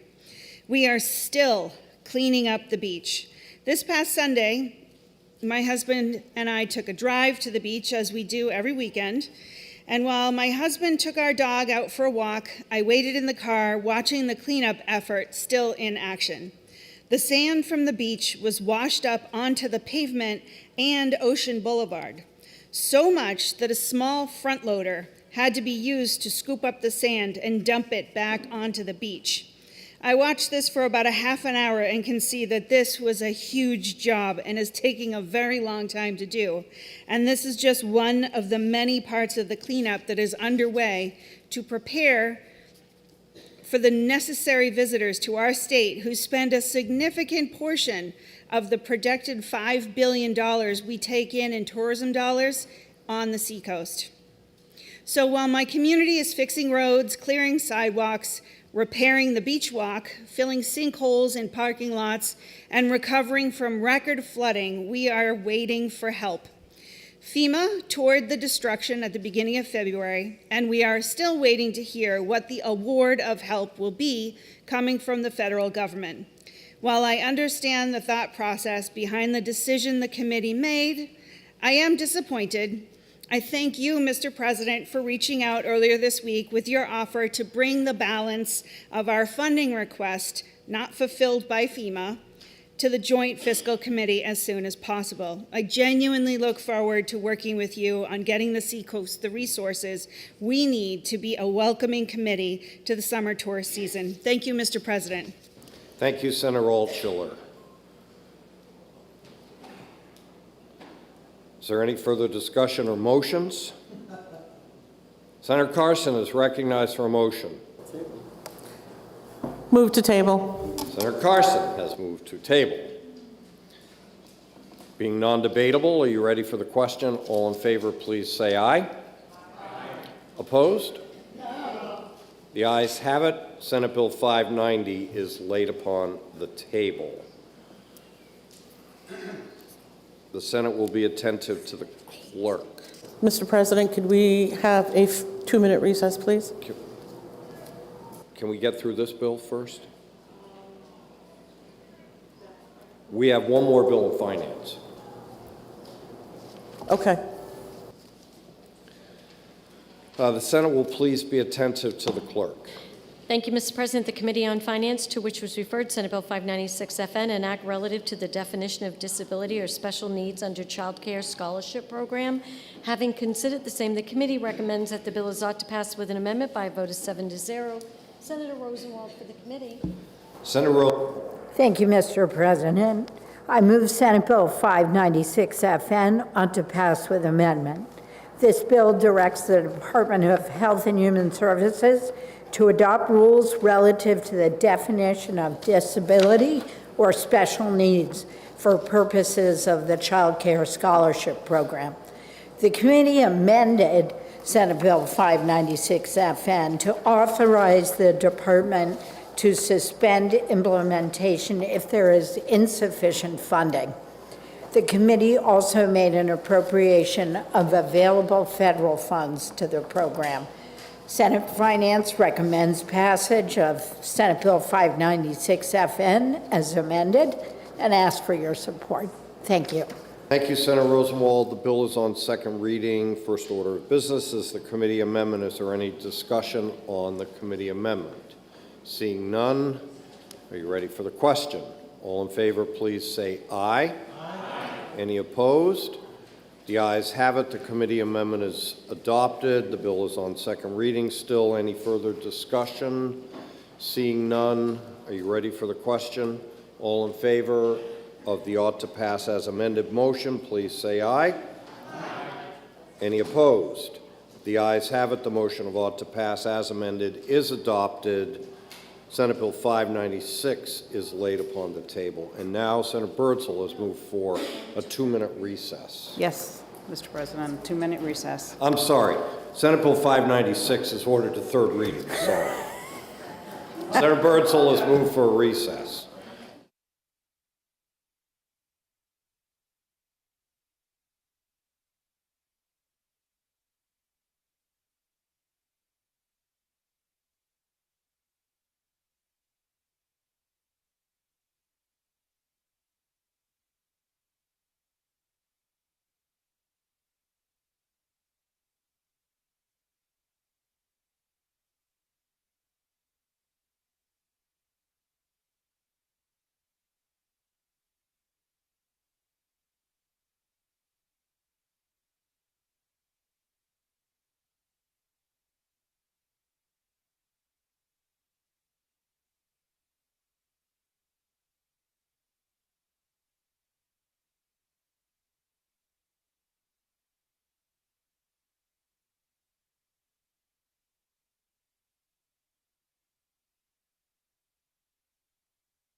All right, I call the Senate back into order. There was a technical snafu on Senate Bill 463. Without objection, it was very technical. So without objection, the clerk will be authorized to make the technical and administrative corrections which are necessary to reflect the intent of the Senate. Without objection. Okay, you're authorized. Thank you. The Senate will please be attentive to the clerk. Thank you, Mr. President. The Committee on Health and Human Services, to which was referred, Senate Bill 558FN, an act relative to insurance coverage for infertility treatments, protection from discrimination during IVF treatments, parental leave, and adoption. Having considered the same, the committee recommends that the bill is ought to pass with an amendment by a vote of 5-0. Senator Whitley for the committee. Senator Whitley. Thank you, Mr. President. I move that SB 558FN ought to pass with amendment. SB 558FN, as introduced, provides insurance coverage for infertility treatments and protection from discrimination during IVF treatments, parental leave, and adoption. This is an incredibly important policy direction for New Hampshire to move forward with in order to attract and retain a modern workforce. The committee amendment is a placeholder study committee which we passed in order to give the stakeholders more time to propose a substantive amendment. For these reasons, the Senate Health and Human Services Committee asks for your support on the motion of ought to pass with amendment on SB 558FN. Thank you, Mr. President. Mr. President, I ask the body to vote down the committee amendment so that a more substantive amendment, a Perkins-Quokka-Bradley special, can be introduced. Thank you, Mr. President. Thank you, Senator Whitley. The bill is on second reading. The first order of business is the committee amendment. Is there any further discussion of the committee amendment? All in favor of the committee amendment, please say aye. Opposed? No. Everybody's paying attention. The committee amendment fails. The bill is on second reading, open to further amendment, and I recognize Senator Perkins-Quokka on floor amendment 1451. Thank you, Mr. President. I move amendment 2024 1451S, and I would love to speak to my motion if I could. Senator Perkins-Quokka, you're recognized. Thank you very much. As legislators, one of our chief responsibilities is to create a system where all of our constituents have the opportunity to pursue the lives they want and to achieve their dreams. For many people in our state, those dreams include starting a family. As we work to build a truly modern economy, access to protections around our families and children are increasingly a necessary component that will attract and retain the workforce that our businesses so desperately need to, for example, take over accounting practices, start as a firefighter, or step onto the planning board. In a year, starting a family can be a complex and costly endeavor for many New Hampshire couples, including our LGBTQ+ community members. SB 558 is a first step in creating an equitable process for all of our residents who need IVF in order to conceive. In a year where access to IVF has been threatened, our constituents can breathe a sigh of relief, as here in New Hampshire, access to IVF is being expanded. SB 558, also known as the Modern Economy Act, will allow greater insurance coverage of IVF for granted state families, as well as protection for leave for such procedures. I would like to thank my colleagues and a large group of stakeholders, who worked with us very intensely over the past months to demonstrate their commitment to the ideal that all individuals should have the same access to services regardless of who their partner is. We are proud to take this first step forward towards parity today, but we know there is a long road ahead. We remain steadfastly committed to building a granite state where everyone is treated equitably. Defending the rights of our LGBTQ community will always be a part of that. Thank you so much. Thank you, Mr. President. Thank you, Senator Perkins-Quokka. The question is on adoption of floor amendment 1451. Are you ready for the question? All in favor of the floor amendment, please say aye. I'm sorry, Senator Whitley. A question of my colleague from District 21. If you look at line 20 on the amendment, am I correct in we're missing the word not after including? So Is it your intention for it to read including but not limited to? Yes, ma'am, it is. Thank you. Okay. Is there any further questions or discussion? Are you ready for the question? Senator Gray.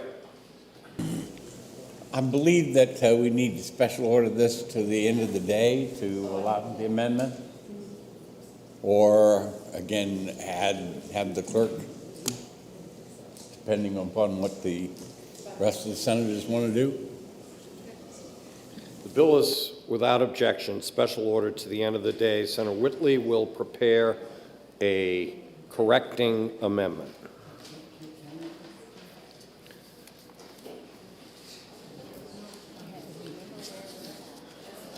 Judiciary.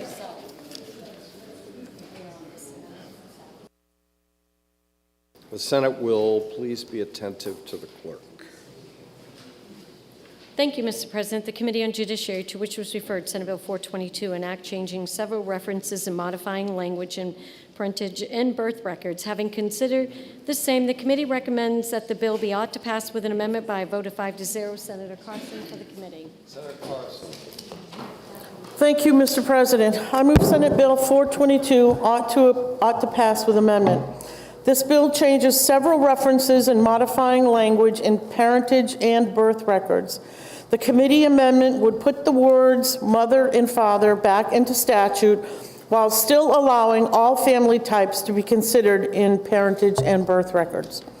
Senate Bill 422 will update New Hampshire law so that acknowledgments of parentage can be signed for children born through assisted reproduction. Parentage is the source of all rights and responsibilities for children, such as health insurance, financial support, and medical decision-making. By allowing children born through assisted reproduction equal access to parentage through these forms, New Hampshire ensures these children are protected quicker and without the expense and delay of filing costly litigation. This bill simply seeks to allow our parentage forms to capture all types of families. For these reasons, the Judiciary Committee asks for your support on the motion of ought to pass with amendment on Senate Bill 422. Thank you, Mr. President. Thank you, Senator Carson. The bill is now on second reading. First order of business is the committee amendment. Is there any discussion on the committee amendment? The question is on adoption of the committee amendment. Are you ready for the question? All in favor, please say aye. Any opposed? The ayes have it. The committee amendment is adopted. The bill is on second reading. Open for further discussion or amendment. The question is on adoption of ought to pass as amended. As there is no further discussion, are you ready for the question? All in favor, please say aye.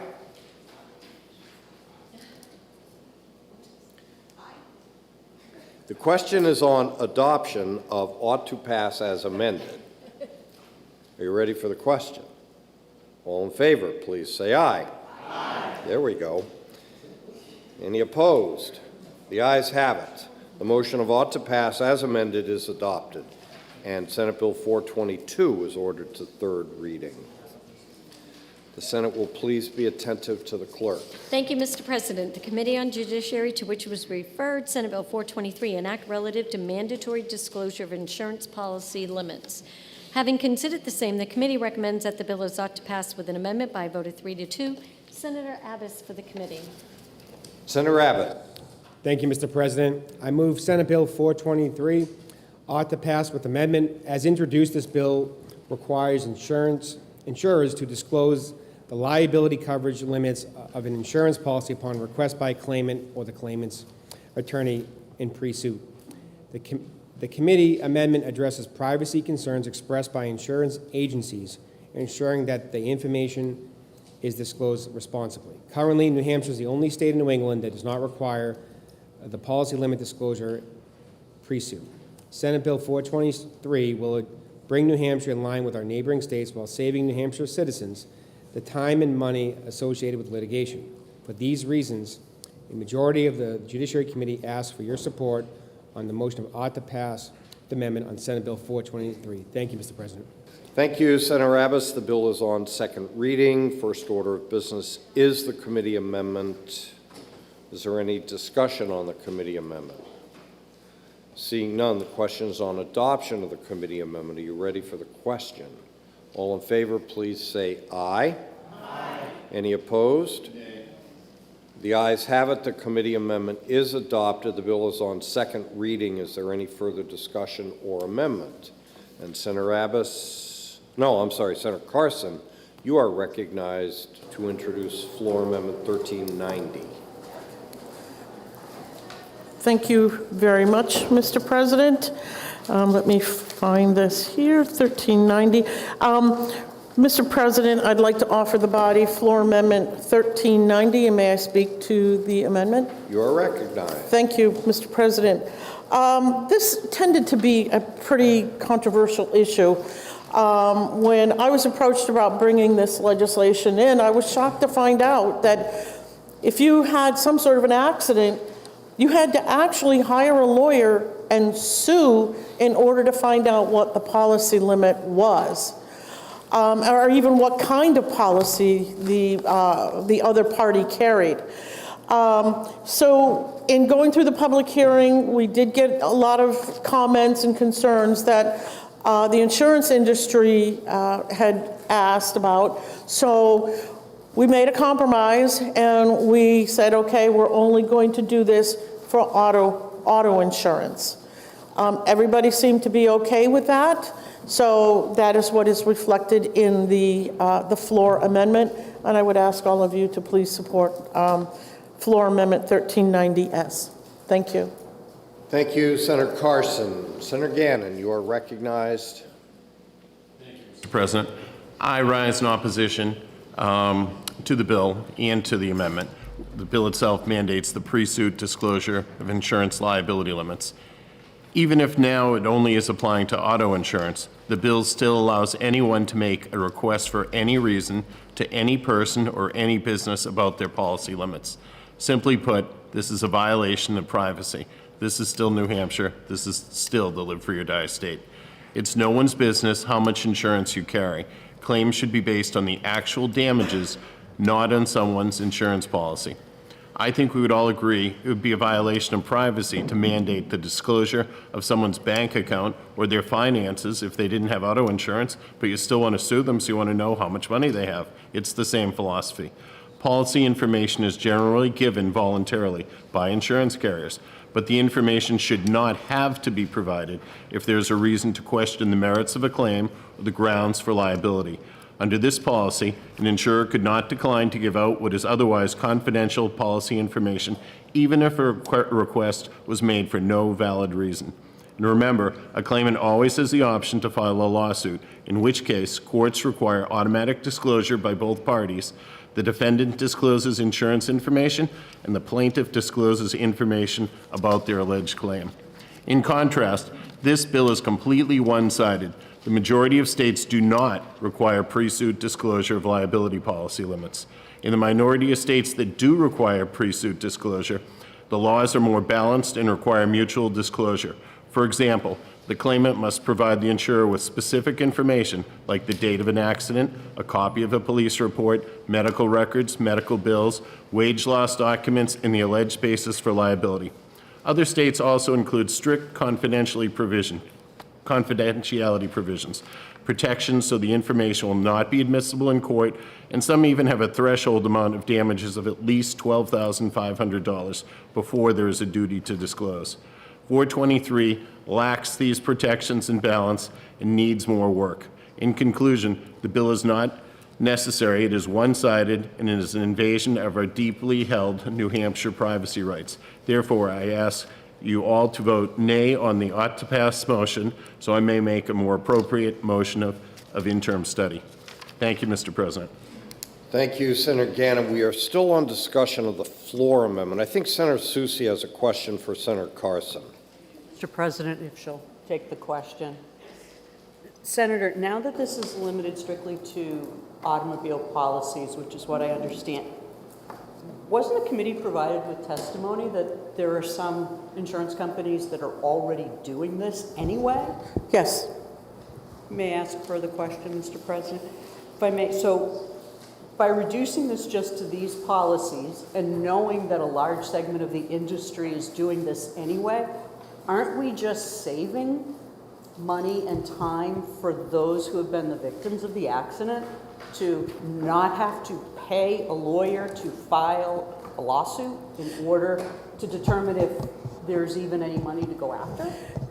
Thank you for the question. You are exactly right. This is not open to anybody who wants to find out anything about anybody's insurance policy. This is not open to everyone. It is only open if you have a claim. I want to make that very clear. And one of the things that we did do, because again, listening to the industry, they were extremely concerned about privacy. And we put privacy protections in the committee amendment. Thank you, Senator. Thank you. Senator Abbas to speak. Yes. Thank you, Mr. President. And I'm speaking in support of the committee, the floor amendment, 1390. So I just want to cover a few issues. I hear the privacy concerns. I hear some of the issues that are raised, but it just in the real world, how is this going to apply? If you're an attorney and you have a client who has a personal injury claim, there's often a healthcare lien that's placed on any potential recovery that you get from a third party. And you can often negotiate a reduction of that lien. The most persuasive argument I've ever come up with, that I've used quite frequently, is by letting the lien holder know what the policy limit is for the person we're claiming is liable. I can't do that unless I know what it is. So that means I would have to file the lawsuit in order to get that information. And usually you're dealing in a situation where the person's injuries exceed what the likely coverage would even be anyway. So that would benefit the injured party. It also would, if you can do that and avoid filing litigation, it's not just the injured person that's saving money, it's the insurance company not having to pay for their legal counsel to go in to court to go through all these pleadings to simply provide you the information which they're going to eventually get anyway. But it's, in some cases, it might even be malpractice to resolve the case without knowing what the liability coverage is. But the other part of it is many people have what's called underinsurance. So if you suffer a injury that you have expensive medical, a lot of medical bills, and the person who's liable for what your injuries, their policy is insufficient to cover your damages, well, you can go to your own insurance company through your underinsurance coverage. Well, in order to do that, you need to know what the other person's coverage is. So there's a lot of things that can happen, and if that's the case, if you have a good policy on your own policy that would cover you, you wouldn't be filing a suit either way because you have the underinsurance. So the idea is to really avoid the filing of claims that could get resolved without filing for litigation. There's a lot of resources saved. As an attorney, I wish the insurance companies would just pay out every time I send a demand letter because the person had a large policy. I can say with confidence that this doesn't happen. I wish it did, but it doesn't. That's a myth. You can make a demand and say, oh, you have a policy. They have a formula they're going to follow, and they're going to evaluate the claim and the issues, some of the legal issues, and that's how it's going to work, large policy or not. So if you get this information pre-suit, I think it does save a lot of time and money for all the parties involved. And it also prevents people, if you're the driver that caused the accident, you now have a lawsuit. The case is public information. People can get that. So there is some, when you talk about privacy, well, I mean, that's a public record. Anyone can go down and pick up that file. If there's no lawsuit and gets resolved, your privacy is also protected there. And just to think that attorneys or people can just start sharing all the insurance information they get, I've never heard of that happening in states that do this, and it would be a complete waste of time to do such a thing. So join me in supporting and adopting the floor amendment 1390, and then let's support the author pass as amended. Thank you, Mr. President. Thank you, Senator Abbas. Senator Carson? Mr. President, my good friend from District 22 spoke about reducing litigation, and I think that's extremely important today. Why should our constituents pay out of pocket for an attorney in order to just get this information. Stop and think about how expensive attorneys are. They really, you know, they don't come cheap today. But it also reduces the burden on the court, because they're going to have to go to court, take the insurance company to the court to even find out anything about the insurance policy. So, Mr. President, I rise just to ask the body to pass this common sense legislation. Let's help out our constituents who have been injured in an automobile accident.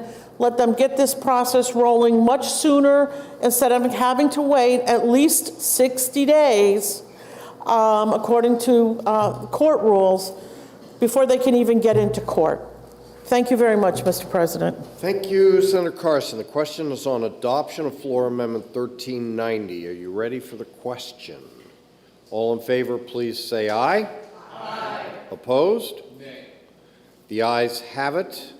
The floor amendment is adopted. The bill is on second reading. It's open for further discussion and amendment. Is there any discussion? Seeing none.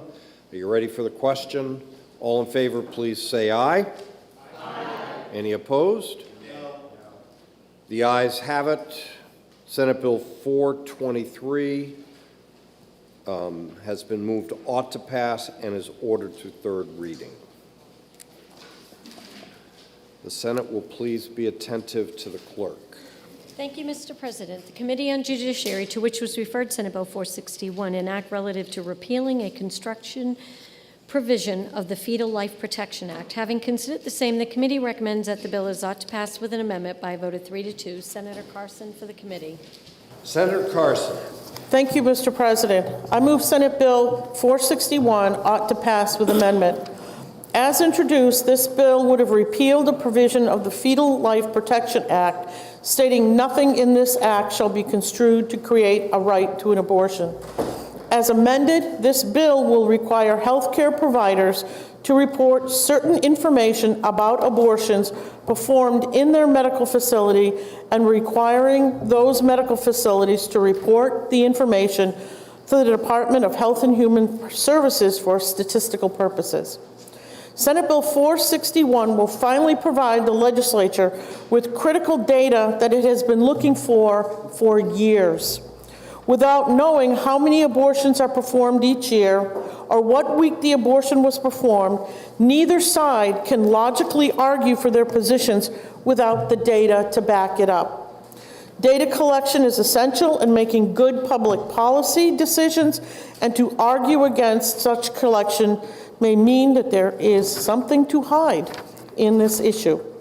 For these reasons, a majority of the Judiciary Committee asks for your support on the motion of ought to pass with amendment on Senate Bill 461. Thank you, Mr. President. Thank you, Senator Carson. The bill is now on second reading. The first order of business is the committee amendment. Is there any discussion on the committee amendment? Seeing none, are you ready for the question on the committee amendment? Senator Rosenwald. Thank you, Mr. President. I rise to oppose the committee amendment. Although I'm the prime sponsor of this bill, I was not consulted on it, nor, by the way, was the Department of Health and Human Services, who would have to administer the collection of data and reporting. And because it never had a public hearing, nobody else had a chance to weigh in on it either and provide perspective. And I'm glad we just had a really good discussion about the importance of privacy on the last bill. I oppose this committee amendment because it completely intrudes upon patient privacy. As you all know by now, I am certainly not opposed to data reporting, as long as it contains strong privacy protections. However, this amendment, the committee amendment, allows for the identities of women who receive abortions in New Hampshire to be potentially released to DHHS. Think about that for a minute, please. The committee amendment could have easily been drafted to prohibit releasing patient identifiable information to DHHS instead of just not requiring that information be released. But it wasn't drafted that way. So I can only assume that this was intentional. The committee amendment leaves the door open to letting our state government know specifically who is getting an abortion in New Hampshire. And perhaps it's the wife of someone in this chamber, or their daughter, or their friend, or their neighbor. Is that really who we are? That we want to know who is getting an abortion in New Hampshire? I think this is completely unacceptable. It violates both the New Hampshire values and our state constitution's privacy clause. Granite staters don't want government intrusion into their private information. And this includes the identities of women who obtain abortions. But this amendment makes it possible for reporting to the state the specific identities of individual women who decide to terminate a pregnancy. That is truly shocking. And let me just say that if you're thinking that doing so would be a HIPAA violation and wouldn't be allowed, that is not the case, because DHHS is a HIPAA-covered entity. So there is no prohibition on releasing specific patient identifiable health information to the department.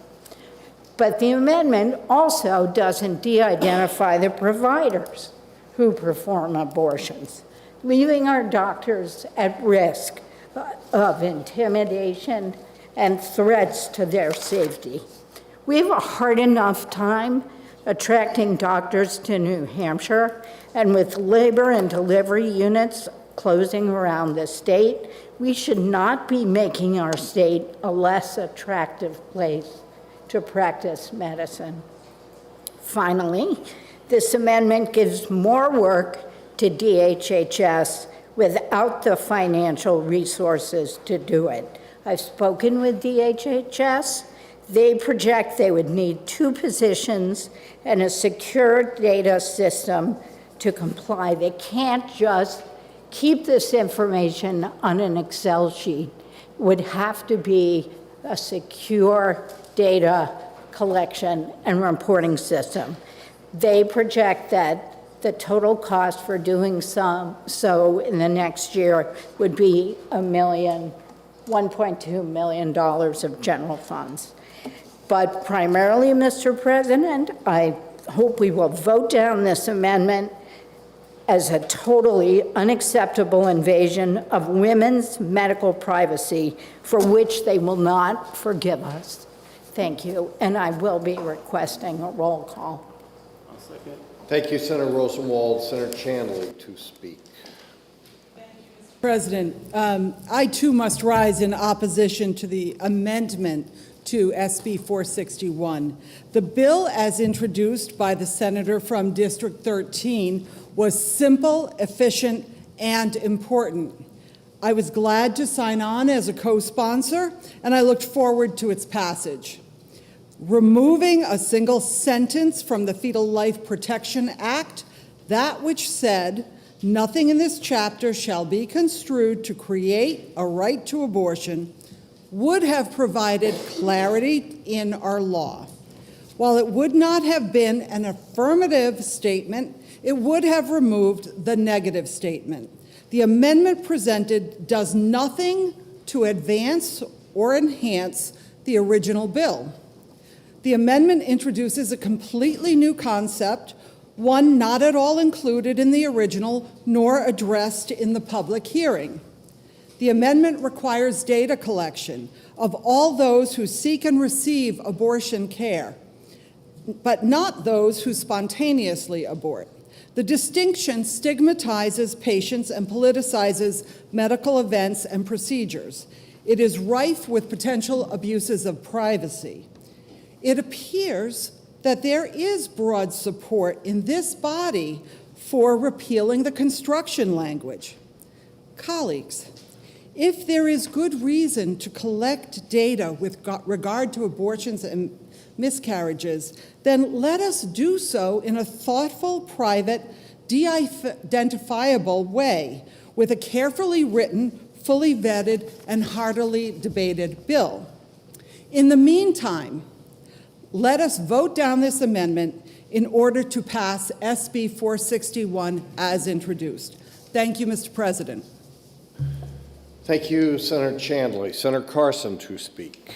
Thank you, Mr. President. I rise in support of the amendment. And I really think that there's some confusion here because I'm looking at this amendment and it says in section 1, line 12, nothing in paragraph 2 of this section shall be construed as requiring the communication or disclosure of personally identifiable healthcare information to the department. I think that's very clear. They're not going to be collecting personal information about whoever is seeking an abortion or received an abortion. It goes on to, in the second section, what type of information is going to be reported? The date and the place where the abortion occurred, the age of the pregnant patient, state of residence of the pregnant patient, method used to perform the abortion, and then the gestational age when the abortion was performed, and any prescriptions written for the purpose of inducing abortion. In not one of those elements, A through F, is there any requirement that they have to report any kind of identifiable information. So, quite frankly, Mr. President, I think this is a ruse. The amendment is very clear. No personal information is being collected. We heard about the medical facility, and if you go and look on line 22, the medical facilities shall report the information disclosed, which is what I just talked about, those elements A through F, to paragraph 2, at least annually or required by the commissioner to the Department of Health and Human Services. They're not even going to collect information about the facilities other than where it was performed. That's all. How can you correlate that between a patient and a facility? They have no names, nothing. But there were some concerns about data collection, Mr. President. So I went and got some information. HHS has a data collection portal online where anyone can search for statistics on New Hampshire health data. They have data on chronic health diseases, environmental health, community health, and infectious diseases. This data includes very detailed information about individuals, but without identifying information to protect privacy. We're already doing this. All we're doing is adding abortions. So this is not like a free-for-all where everyone's going to be able to find out who's doing what. The privacy is already protected. For example, HHS collects data on how many hospitalizations there are every year due to asthma, how many adults are told by their health professional that their blood cholesterol was too high, and so on and so forth. And I just want to mention some of these that are collected. Asthma, cancer, chronic obstructive pulmonary disease, diabetes, heart disease and stroke, obesity, oral health. You look at community health, health equity, life expectancy and mortality, mental health, radiation monitoring, social deterrence of health, the Youth Risks Behavior Survey. Does that one sound familiar to some folks in here? COVID-19 status, tick-borne disease status, Air quality, asthma, biomonitoring, birth conditions and outcomes, cancer, childhood lead poisoning, climate and weather, CO poisoning, community indicators, drinking water, heart disease and stroke, life expectancy mortality, PFAS blood testing, and community exposure, radiation monitoring, radon, and so on and so forth. They already collect this information, Mr. President. It is protected. A person's privacy is protected. And this amendment strengthens it even more because it tells them that they must protect the patient privacy. Thank you very much, Mr. President. Thank you, Senator Carson. Senator Susi has moved for a 2-minute recess.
The Senate will please come back to order. We're in the middle of discussion on the committee amendment on Senate Bill 461. I believe that Senator Avard may have a question of Senator Carson. Do you mind? Not at all, Senator. If we adopt this amendment, Senator, will it in any way affect what we have in law with the 24 weeks No, at all? no. Abortion, as you know, Senator, is safe and legal in the state of New Hampshire till the 24th week. Doesn't change anything. And one more follow-up, if I may? Yes. And will it affect the privacy of any individual that seeks to have an abortion? Thank you for the question. This amendment specifically adds protection so that there are no identifiable metrics that are being collected. And we know that the Department of Health and Human Services already protects and does not collect personal identifying information. So I would say there's double protection here that protects an individual's privacy. So one more follow-up, and Sure. I'll end up on it. So just to be absolutely clear, just as though I'm having any other medical procedure, whether it's eye, knees, kidney, heart, lung, doesn't matter, this will be treated like any other medical procedure without any identifiers to link either the physician or the patient or even the facility to the individual. You are correct, Senator. Thank you. Thank you, Senator Avard and Carson. Senator Altshuler, to speak or a question? Question. Question from the senator from District 13, if she'll take it. Senator Rosenwald. Thank you. Senator, on line 12 of this amendment, it says nothing in paragraph 2 of this section shall be construed as requiring the communication or disclosure of personally identifiable healthcare information to the department. But that doesn't mean that it actually prohibits that disclosure. Am I right? Thank you for the question. You are absolutely correct.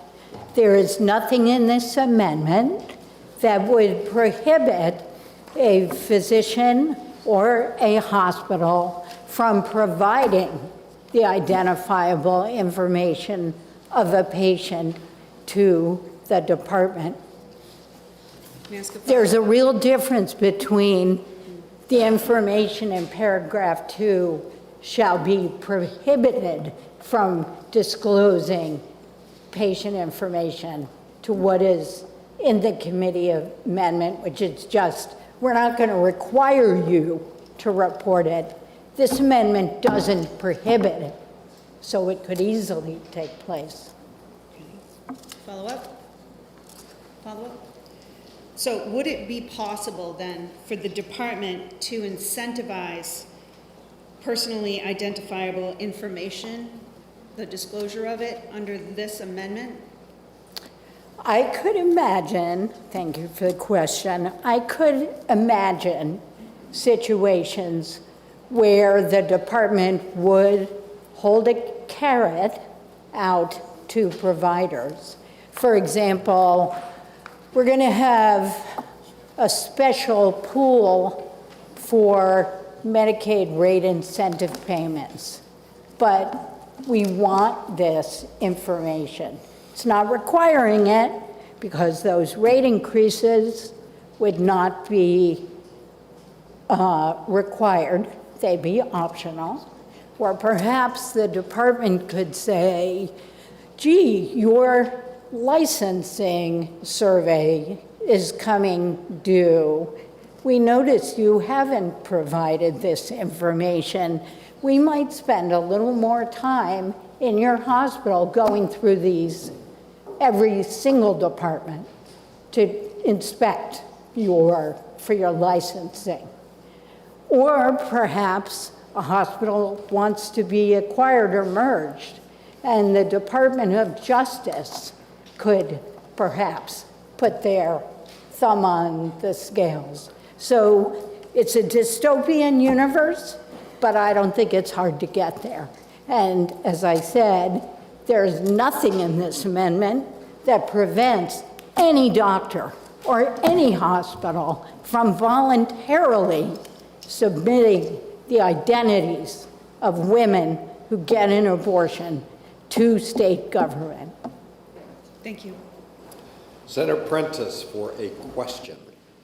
Thank you, Mr. President. A question of my colleague from District 13. So thank you for taking my question. Are you aware of a universe where the sample of occurrences, the data, is so small that by collecting it and ultimately revealing it in any type of report, you could inadvertently identify somebody? For example, a zip code or a location. Thank you for the question. In fact, HIPAA addresses this. The universe has to be at least 20,000 people. So we had to make a change a few years ago to our prescription drug monitoring program because we were reporting data by the first 3 digits of the zip code, and there are places in New Hampshire where that is fewer than 20,000 people. The department cannot collect or report under federal law. That would be considered problematic under what the definition of protected health information is. So yes, you could have places in smaller towns, perhaps someone does a medication abortion at home and they live in Mason, that information would not be able to be reported by the department. And Mason is tiny, but there are a lot of places in New Hampshire that have fewer than 20,000 people. Thank you. Senator Whitley to speak. Thank you, Mr. President. I rise in opposition to the committee amendment because it is very clear that this amendment puts New Hampshire on a dangerous path, and one that I would submit is entirely inconsistent with our core values as a state of protecting privacy and respecting freedom. My colleagues have raised important issues that I share, and I want to raise some others. I want to be clear about the collection, what's required. We are requiring in this amendment the date and place of the abortion performed.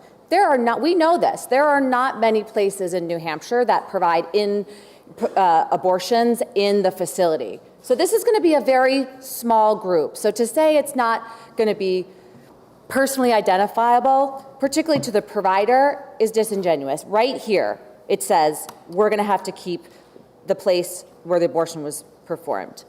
I also want to reiterate how unorthodox the policy process has been for enacting this amendment. This wildly confusing and clearly intrusive policy did not even have a public hearing. This is an issue related to privacy, freedom, reproductive health care. No public hearing, meaning not one single public health professional, not one single provider of reproductive health care, not one single patient, not one single Granite Stater was able to provide input on an intrusive amendment like this one. That's not how we do things in this body. But there are clearly more troubling substantive issues with this amendment. To begin with, this amendment could potentially put provider safety at risk by having to report this type of data. That's because it's very clear.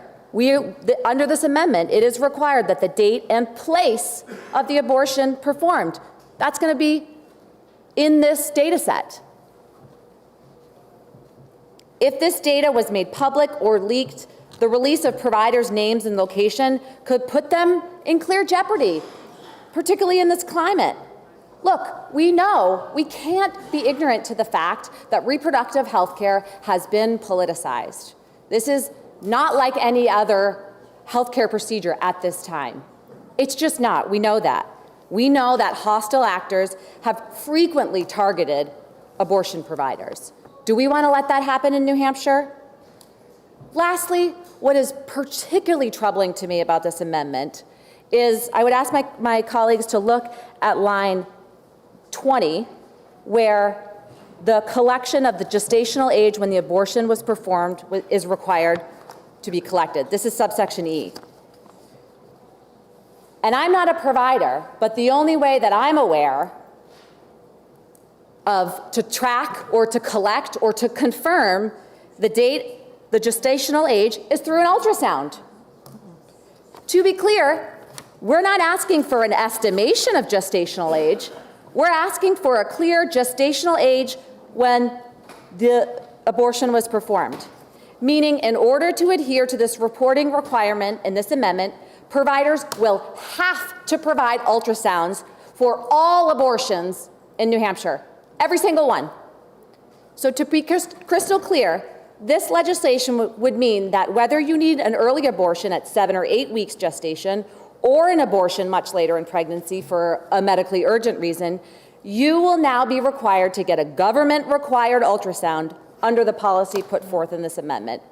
Even women who might otherwise terminate a pregnancy with medication abortion, which is available up to the 11th week of pregnancy. Does this sound familiar?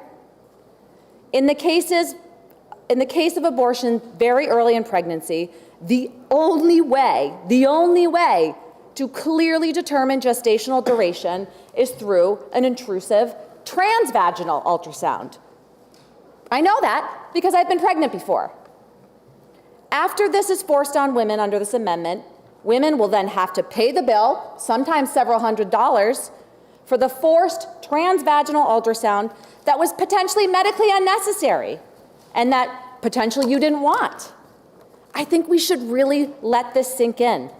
This amendment would potentially require a government-forced, potentially medically unnecessary, intrusive transvaginal ultrasound. That should send chills down the spine of every single woman in the state. This legislation would also require reporting on all abortions, but does not provide any carve-out for whether an abortion is done for a fatal fetal anomaly or to save the life of a mother. Again, chilling. A government-forced ultrasound for all abortions is not only medically unnecessary in some cases, but it's highly intrusive and something this legislature already eliminated as a requirement just a few short years ago. That's why it sounds familiar, because this was required when the Fetal Protection Act was passed. This was required, and we eliminated it. Does this body really want to make the abortion itself more intrusive, more medically complex, more expensive, and more burdensome? Well, that's just what this amendment will do. Mr. President, this amendment is an outrageous overreach by the government. And for many women, this will present not only a physical bodily invasion, but also a significant financial and logistical burden. And what legitimate justification or government interest does the state of New Hampshire have in burdening all women seeking abortions in this way? There are none. I would ask my colleagues to vote against the committee amendment to prevent dangerous government intrusion and to protect the privacy of New Hampshire women. Thank you, Mr. President. Thank you, Senator Whitley. Senator Altshuler to speak. Thank you, Mr. President. While I am grateful for the language in the amendment that refers to pregnant patients, I'm afraid that's where my appreciation comes to an end. This amendment received no public hearing or sign-in period, while the January 4th hearing on the original bill drew 679 people in favor of that bill and only 211 against. Granite staters overwhelmingly supported the original bill. On February 15th, the Republican majority rejected Senate Bill 575 in a 14-9 roll call vote that would have protected pregnant patients receiving abortion care and providers administering care in New Hampshire from inquiries from other states wishing to gather information about their abortion care. In fact, a member of this body insisted that this was not a New Hampshire problem. Well, apparently it is now. The threat of private healthcare information becoming disclosed isn't coming from another state, it's coming from right here. This private healthcare information could be potentially given to other states and weaponized against providers and individuals seeking legal abortion care in New Hampshire. Without any federal protections for abortion, the legal landscape is in chaos, and other states can and will try to reach into New Hampshire to penalize patients and providers. And with this amendment, an abortion list can be created. There are a small number of places that perform medical abortions. It is fairly identifying information for New Hampshire. We don't require reporting of this depth for any other healthcare procedure. What exactly is the public health purpose of collecting this information other than political talking points? Why does this bill want to know the state of residence of the patient? Is the intention to collect data to share with inquiries from attorneys generals from other states that have banned abortion altogether? Another query I have is, why is this body singling out abortion patients and healthcare providers for scrutiny? Why is there a new focus on invasive data collection regarding reproductive health care? Because if that's the case, if that's the road we're going on, then the state will now also have an interest in mifepristone prescriptions. It seems we should also be collecting information regarding who's prescribing and getting prescriptions for erectile dysfunction. That's reproductive health care, right? Don't we also care about doctors who are prescribing erectile dysfunction medications, since that directly relates to impregnating? Don't you want that information? This information should be collected too, no? Additionally, if the state is looking to collect data on reproductive health care decisions, we should be keeping track of where patients seeking vasectomies are coming from, how old they are, who's performing these vasectomies, in which facilities are they getting vasectomies. Isn't that also important reproductive health care information? My colleague from District 13 said it best with the description of this whole thing being dystopian. Ever since the Dobbs decision, we have been living in a dystopian horror show with control of pregnant bodies the main plot line. This amendment is nonsense. It serves no other purpose than to scare providers and endanger patient privacy. I shouldn't be by now, but I am still astounded at the unrelenting obsession with private reproductive health care decisions. Please vote no on this amendment so another motion can be made. Thank you, Mr. President. Thank you, Senator Altshuler. Senator Avard for a question. From 14, please. Senator, thank you very much for taking my question. It might be a couple, if that's okay. From what I heard from previous testimony, it seems as though there might be a hidden practice by our departments of either Justice or HHS, which holds other departments in jeopardy if they don't surrender some of their data. Is this a common practice? And if it is, should there be an investigation as to this practice that's going on right now? Thank you for the question, Senator. I would hope not, because again, the collection is required by statute. And everyone has a role that they have to play to collect that information. And if somebody's not doing it, we need to find out so they can be prosecuted. Follow up, if I may. From what I understand, on line 20, section E, there's forced ultrasounds? Is that in there? Senator, thank you for bringing that up. I hope I have the opportunity to speak to that. No, there is no requirement in this legislation at all that is going to require any woman have a transvaginal or any kind of ultrasound prior to the abortion. And a final follow-up, if I may. How many other states do this? Thank you. 46 other states collect that this information. Thank you. You're welcome. Senator Abbas for a question. Mr. President, to my friend from District 15. And thank you for taking my question. You said that right now, if this amendment's passed, it would require an ultrasound because of the issue relating to the prescription medication that's prescribed to induce. That's not what I said. You didn't talk about the medications provided within the first 11 weeks of a pregnancy, and it's at least allowed within the first 11 weeks of a pregnancy, and if that medication is provided to a pregnant woman, how is that? You said they can't do that without doing an ultrasound. So I guess my question is how are healthcare providers able to determine the gestational age now when they make those prescriptions without doing an ultrasound? That's exactly the point. At this point, up to 11 weeks, you're able to receive a medication abortion, right? And there's no requirement that you have an ultrasound that is dated. There is a protocol, there are doctors involved, but under this, every single abortion, the provider will be required to provide gestational age. So providers will be required to confirm, not estimate. It doesn't say an estimate. Most women, understand the course of their periods, and so when they are making a determination, it is an estimate, right? When I guessed how pregnant I was the first time I visited a provider, it's an estimate.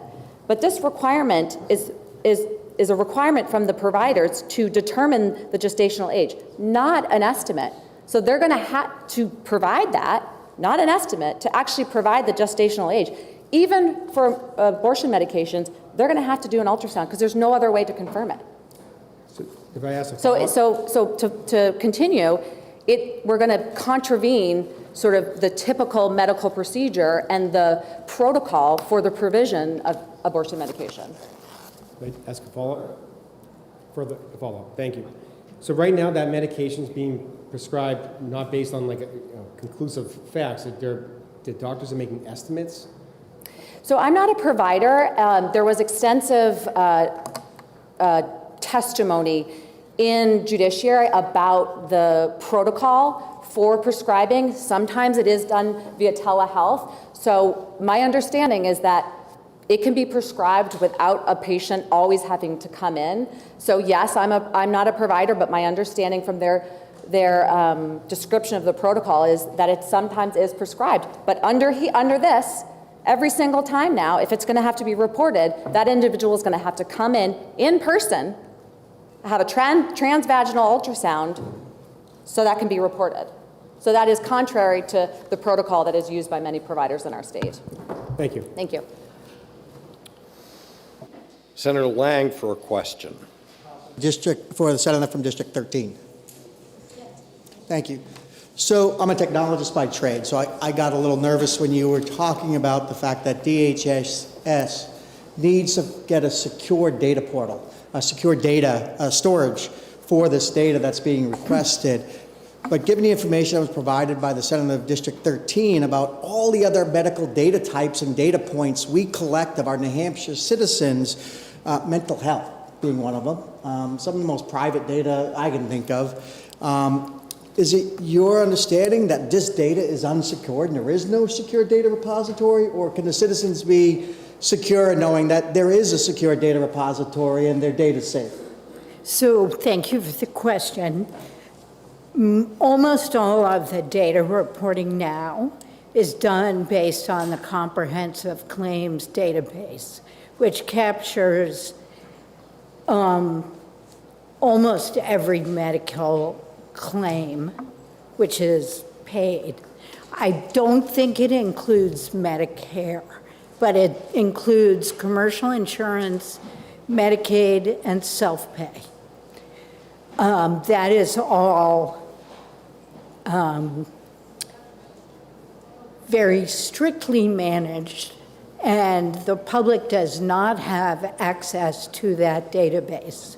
Researchers can apply to HHS to get information, but it's considered on a case-by-case basis. But most of the health reporting comes from that database. There are a few diseases that the federal government requires reporting on. Those include sexually transmitted diseases, Lyme disease. And those somehow are at HHS, but they don't report individual identities. But those are the things that federal government requires reporting on. Just real short follow-up. So again, I'm just trying to secure the confidence of the citizens of New Hampshire. We do have a secure repository data point that we hold citizens' data in for health, these health data points. This would not exist currently because in many cases, it would not go through the comprehensive claims database. So HHS senior leadership told me they would have to go out and acquire a system. Fiscal notes on previous bills like this were in the range of at least $1 million. Thank you. Senator Rosenwald, do you wish to speak? To address the ultrasound question, thank you very much. The way this amendment is currently drafted, as my colleague from District 15 said, it doesn't say provider's judgment of gestational age. It says gestational age. I think most of you know my daughter is pregnant. I'm really excited. I want to be a grandmother again. Yesterday, she had her 20-week OB appointment. And she knew she was at 20 weeks because she could remember when her last period was. I hope she's not listening to the streaming because she'll never speak to me again, but I think she's at work.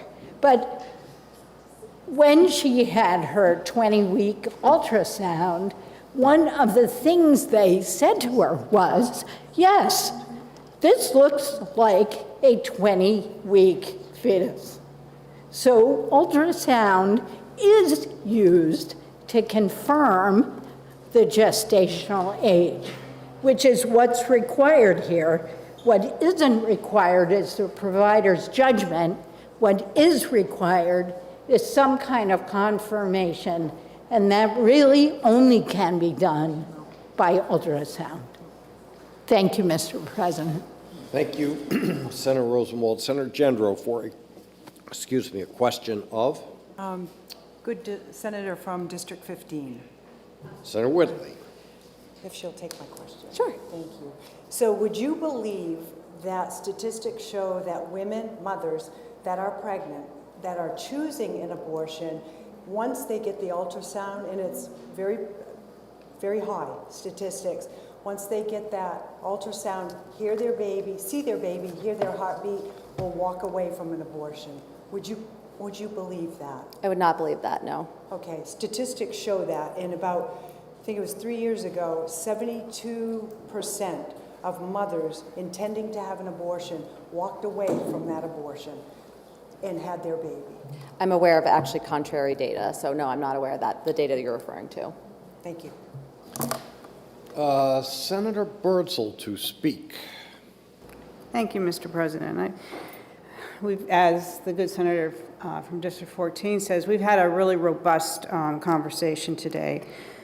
But one thing I do want people to remember, if an amendment is germane, then it does not need a hearing. Number two, statistics. We already collect this data for other conditions. My husband had cancer. He's one of these statistics that we're showing here. So the state is already doing this. And I've heard debates on the floor many times that we just don't have the information. We don't have the data. Well, guess what? This will do it. We'll have the data. We'll be able to get the data to confirm one way or the other on whatever arguments we're talking about. DHHS holding a carrot over the heads of providers is ludicrous to me that they would do this. And never mind having DHHS having people inside the providers just so if they're not complying, if they can't, if the argument is we're going to have to add staff to this, then you're going to definitely have to add staff for people sitting, for DHHS employees to be sitting in the providers to make sure that we get that information. And I would say in the most recent years, I heard on the floor that abortion clinics have been attacked. I'd say in most recent years, and it happened in New Hampshire, that pro-life pregnancy centers have been debased and destroyed. 46, we've heard 46 states already do this. That means blue states, red states, they all have it. We're one of the states that don't. That's why those 46 states can provide better data than the state of New Hampshire. I will be supporting this piece of legislation because this gives both sides what they want. You're repealing the language that you want. We're getting the statistics that we are looking for. This is a blend of what everyone wants, and I will be supporting it, and I hope the body can pass it. Thank you, Mr. President. Thank you, Senator Birdsall. We're on our final speaker, Senator Carson. Thank you, Mr. President. What an afternoon. I'm sitting here and I'm listening to what is a very clear and concise amendment that is absolutely germane to the bill. And I'm sitting here going, woulda, shoulda, coulda. Where are the facts? This reminds me of when we passed the Fetal Protection Act and the things we heard that misled women in the state of New Hampshire by telling them abortions are banned in the state of New Hampshire. We knew that that wasn't true, but it was a political statement. We've heard the last couple of weeks about people making political statements on the floor of the Senate. But abortion was a political statement that was made, and it was inaccurate. But once that horse left the barn, Mr. President, it was kind of hard to put it back in. So today, we're going to close that door. Again, this amendment is extremely clear. It did not violate any rules, and I ask all of you, are we now going to have a public hearing on every amendment to every bill? Do you really want to go ahead and do that? Then propose a rules change, and we'll have a discussion about it. But anyway, Mr. President, there's a couple statements that I really feel that I must address. We heard about doctors disclosing information. I cannot imagine a doctor disclosing personal information about a patient. They're going to get sued. And I don't know any doctor that enjoys being sued. Sorry about that. Why would they do that? Are we now saying, oh my goodness, New Hampshire doctors are untrustworthy? They can't be we can't trust them with our personal information. We're not saying that. It's not coming from our side. We know 46 other states do this, Mr. President, so we're not doing anything that other states already do. In fact, when we talk about abortion, there's all this stuff about statistics. Where are the statistics? We don't have any. We don't collect them. So we have to depend on statistics from other states to kind of get an idea about what's going on in New Hampshire. I think it's time we start collecting our own statistics, and it is protected. I'd like to also point out RSA 332I:2 concerning patient information, which says the healthcare provider shall not reveal confidential communications or information without the consent of the patient. It's against the law for them to do that. We've also heard the specter of the ultrasound. We heard about this a couple years ago when it was in the original Fetal Protection Act. And we heard from women who were outraged, even though there was testimony that it was already happening. But we said, okay, we've heard from women, they find this intrusive, this is horrible, we pulled it out. There's no requirement for that in this bill whatsoever. And I would argue with my colleagues who said it's the only way to determine the gestational age of a fetus. No, it isn't. There's a much, much more accurate way to do that. How do I know? We all have multiple jobs in our lives. I was a histologist. I worked in a hospital. And I worked in a hospital that performed abortions in Connecticut. And every time an abortion was performed, a jar of that fetal material was sent to pathology. And the pathologist, based on the actual tissue, not an ultrasound, could determine the age of the fetus. That is a much more accurate way. There's no ultrasound, no nothing. And most doctors, if an abortion is performed in a hospital, they're going to do this anyway.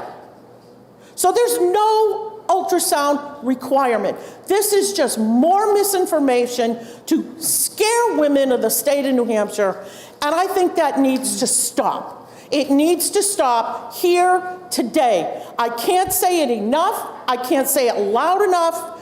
Abortions are safe and legal in the state of New Hampshire up until the 24th week. We just want to collect statistics. That's all. There's no personal information here. There's nothing here. I mean, I look at this list, Mr. President. We heard about collecting information about Viagra. Well, you know, what about health equity? Do they collect that under health equity, men and women being the same? They could. I don't know. Mental health. We've all heard about the mental health benefits of gentlemen using Viagra. Do they account for it there? I'm not sure. But youth risk behavior survey. Kids, are you drinking? Are you taking drugs? I just, Mr. President, this amendment was an opportunity for us to work together. My colleagues from the other side of the aisle have been filing legislation since we passed the Fetal Protection Act to remove that sentence. It was important. So here was an opportunity. Okay, fine. This is what you want, but this is what we want. So are my colleagues from the other side of the aisle they're going to say, no, it's not important to us anymore? We don't want you to collect statistics. No, no, no. So obviously, you don't want that bad enough. Everybody gets something that they want from this piece of legislation. Nobody ever gets 100% of what they want. But I think you're going to have a hard time going out telling people that you didn't vote for it after you've been advocating for it for a few years. Please, everyone, support this amendment. I think it's reasonable. Your information is protected. And we repeal that sentence, which people found to be very problematic. Thank you very much, Mr. President. Thank you, Senator Carson. Senator Whitley for a question. A question of my colleague from District 13. I have to return, thank you for taking my question. I have to return to this mandatory ultrasound piece to be very clear that isn't it the case that early in pregnancy, a woman is able to obtain an abortion, usually up to 11 weeks, through medication abortion? And isn't it true that in some cases, they don't even have to come in to the health center? Maybe they do, maybe they don't. But what my colleague from District 14 was indicating about, taking the tissue from the fetal tissue, but that wouldn't be an option when we're talking about medication abortion, correct? Isn't medication abortion an option that people can use at home? Isn't that correct? That is my understanding. Follow up?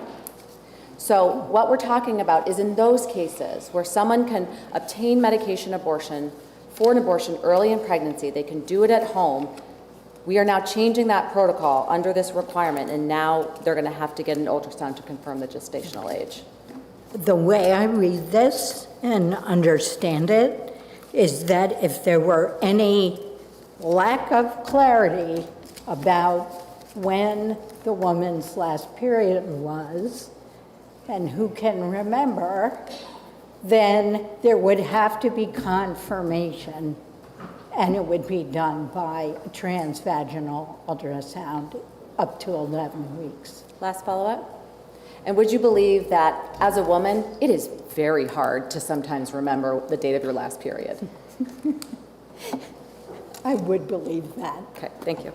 Thank you. Senator Altshuler for a question. Yes, of my colleague from District 15, please. Thank you. So we just heard about the method of determining the gestational age of fetal material. So I'm struggling here to find out where somebody who perhaps has a medication abortion, are they going to be required? Do you read that they'll have to be required to bring in like fetal material to a doctor's office so that it can be tested to make sure of what its gestational age was? If we're not going to use a vaginal ultrasound for those early abortions, particularly medication abortions, are we now chasing down people for their aborted fetal material? Is that like, I'm a little confused because now that's been introduced. I certainly hope not, because that sounds horrifying and dystopian. Back to the dystopian. Thank you.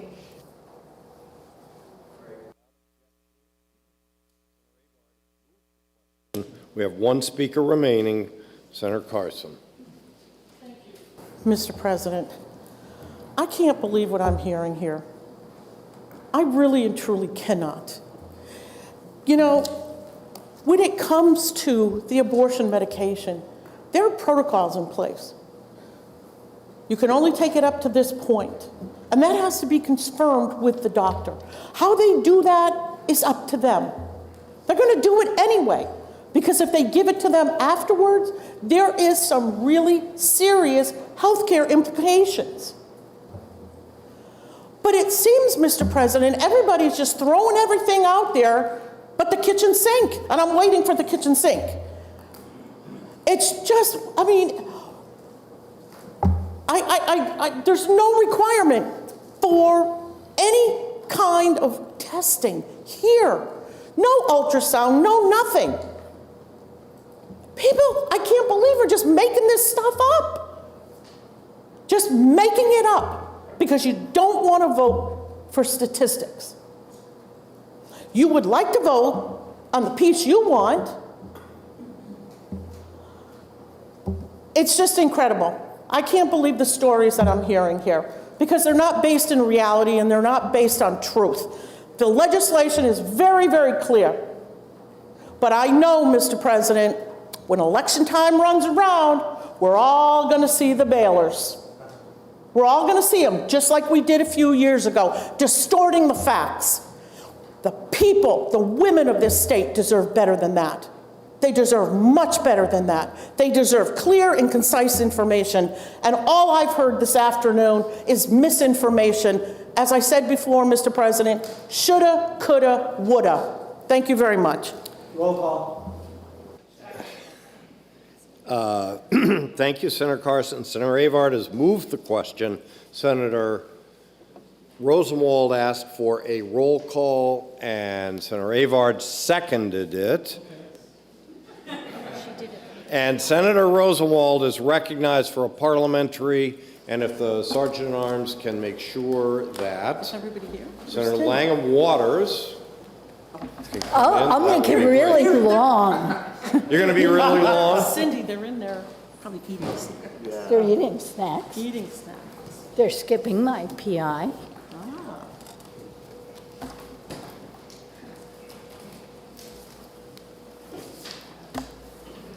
Thank you, Mr. President.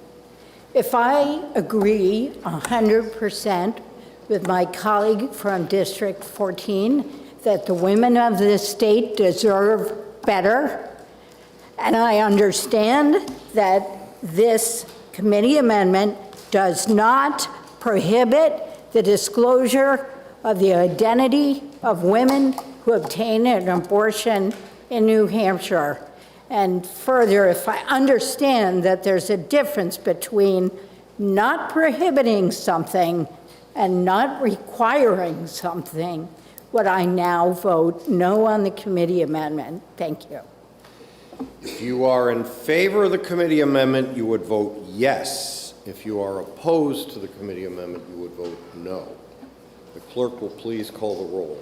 Senator Gendrew? Yes. Senator Lang? Yes. Senator Waters? No. Senator Prentiss? No. Senator Gray? Yes. Senator Innes? Yes. Senator Ward? Yes. Senator Rishardi? Yes. Senator Fenton? No. Senator Chanley? No. Senator Avard? Yes. Senator Rosenwald? No. Senator Carson? Yes. Senator Whitley? No. Senator Murphy? Yes. Senator Pearl? Yes. Senator Susie? No. Senator Birdsell? Yes. Senator D'Alessandro's excused. Senator Perkins Cuoca? No. Senator Abbas? Yes. Senator Gannon? Yes. Senator Altschiller? No. Senator Bradley? Yes. The ayes have it 14-9. The amendment is adopted. The bill is still on second reading and open for further discussion, but I don't see any, and I'm assuming a roll call is requested on ought to pass as amended. Roll call requested by Senator Avard, seconded by Senator Birdsell. The clerk will please call the roll. Senator Gendrew? Yes. Senator Lang? Yes. Senator Waters? No. Senator Prentiss? No. Senator Gray? Yes. Senator Innes? Yes. Senator Ward? Yes. Senator Rishardi? Yes. Senator Fenton? No. Senator Chanley? No. Senator Avard? Yes. Senator Rosenwald? No. Senator Carson? Yes. Senator Whitley? No. Senator Murphy? Yes. Senator Pearl? Yes. Senator Susie? No. Senator Birdsell? Yes. Senator D'Alessandro's excused. Senator Perkins Cuoca? No. Senator Abbas? Yes. Senator Gannon? Yes. Senator Altschiller? No. And Senator Bradley? Yes. The ayes have it 14-9. Senate Bill 461 is ordered to third reading.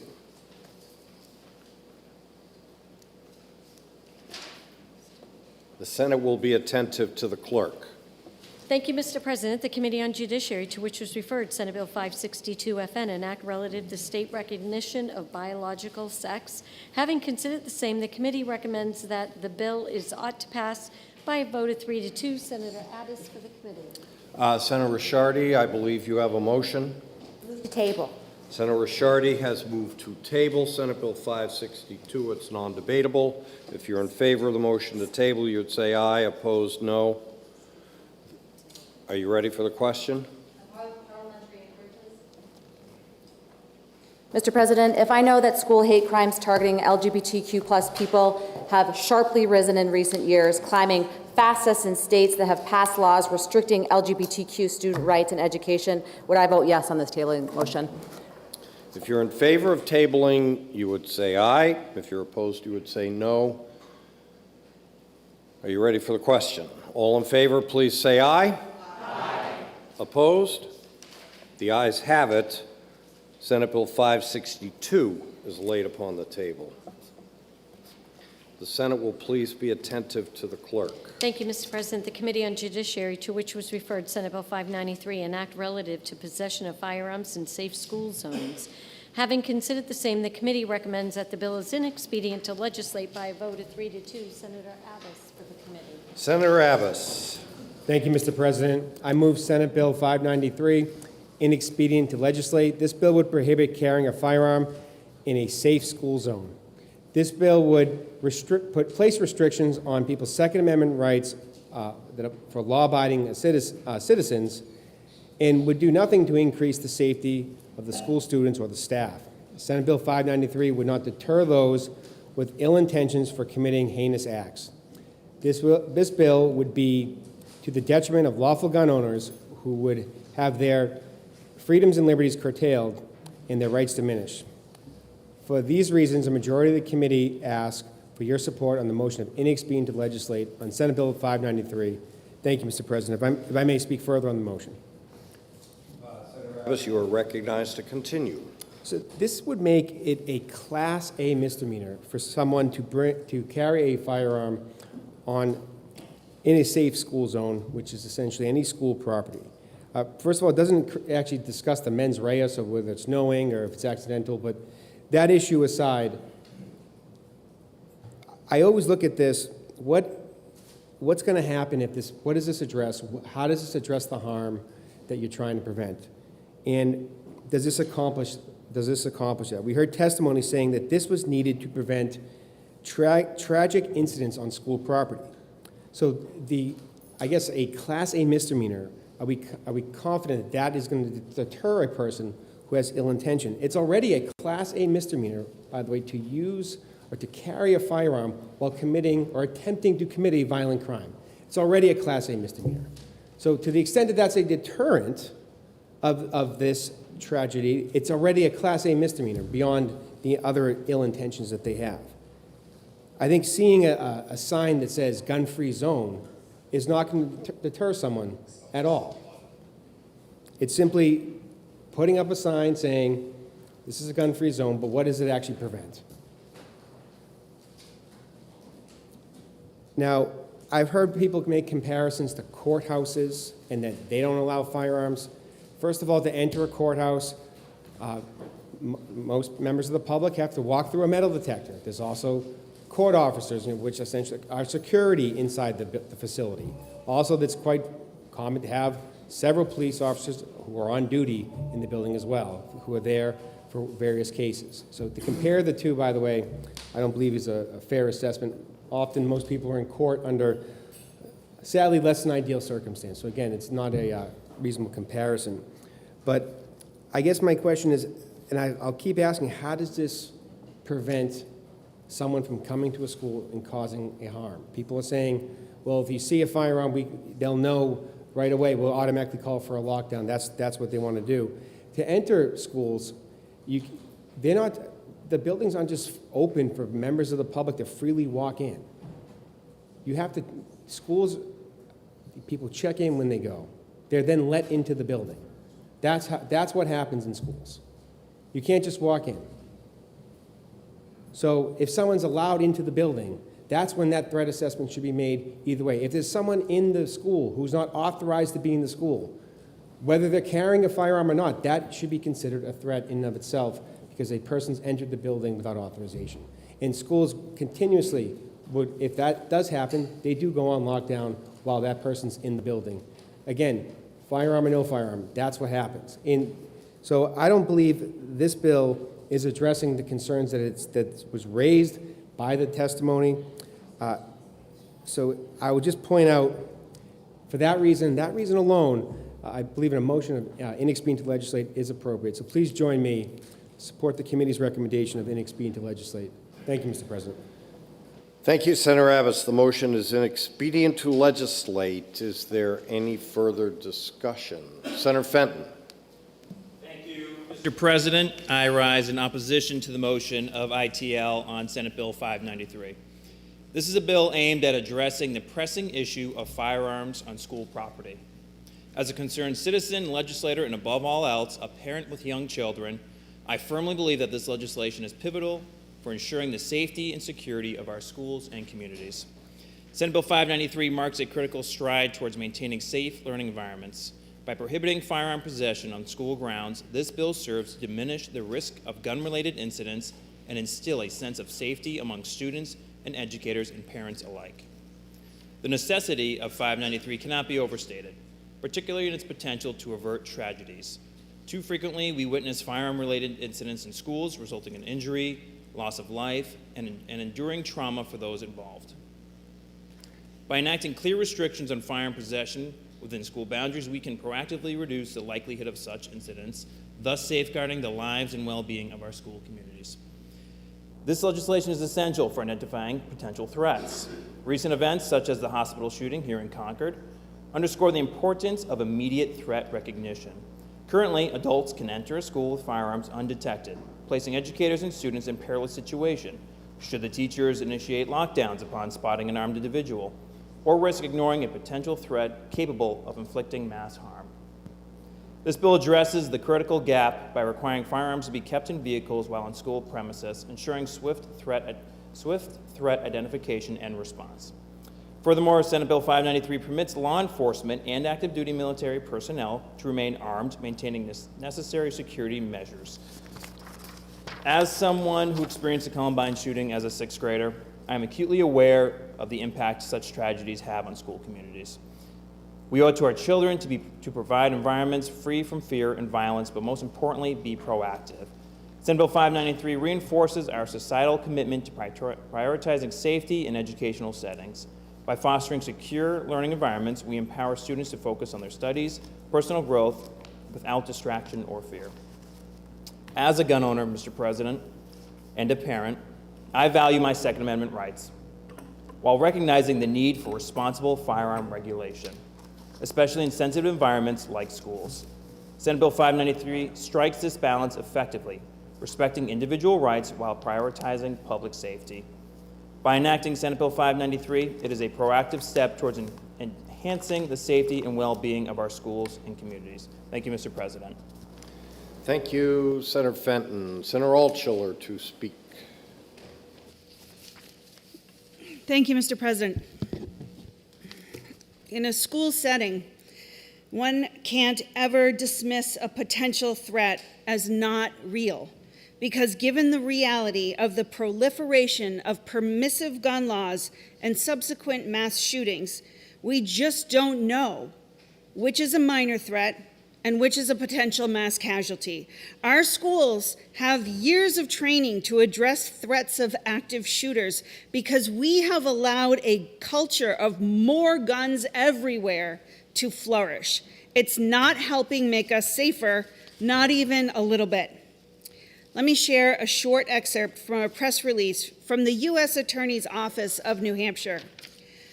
Kyle Hendrickson, 25, pleaded guilty to 1 count of interstate threatening communications and 1 count of possessing a firearm in a school zone. U.S. District Court Judge Samantha Elliott has scheduled sentencing for May of 2024. Hendrickson posted a video on his Snapchat account on Wednesday, April 12th, 2023, in which he brandished a handgun while in a vehicle outside of Portsmouth High School. The video includes a text overlay that reads, "I'ma shoot up the school." School surveillance footage placed Hendrickson's vehicle outside the school at the time of the video. Law enforcement later recovered an AR-15 rifle, a shotgun, camouflage body armor, a handgun holster, a red dot sight, and numerous rounds of ammunition from Hendrickson's vehicle. The handgun that Hendrickson used in the Snapchat video was also recovered near a motel where Hendrickson had stayed in Maine on the night of April 12th, 2023. That was a genuine threat. And there have been multiple threats to other school districts as well. We do have the option of creating the same protective environment at our schools that we have at our courts. We can do that. Education Week, the nonpartisan, nonprofit news organization that covers K through 12 American education, tracks school shootings now because they have to. There have been 10 school shootings so far in 2024 that have resulted in injuries or death. And in 2023, there were 38 shootings with injuries or death. In 2022, there were 51. In 2021, 35. 2020 had 10. And 2019 and 2018 had 24 each. Things we have to track now. How many kids have to be slaughtered before we take some action on gun violence prevention? Just a little while ago, we took a bipartisan vote to protect children with Senate Bill 417, preventing tragedy from gaining a foothold here. We can do more prevention now. In New Hampshire, we have one type of place that is a gun-free zone, our courthouses. And RSA 159:19 spells it out. No person shall knowingly carry a loaded or unloaded pistol, revolver, or firearm, or any other deadly weapon as defined. Our school children and their teachers do not enjoy the same safety as our courts.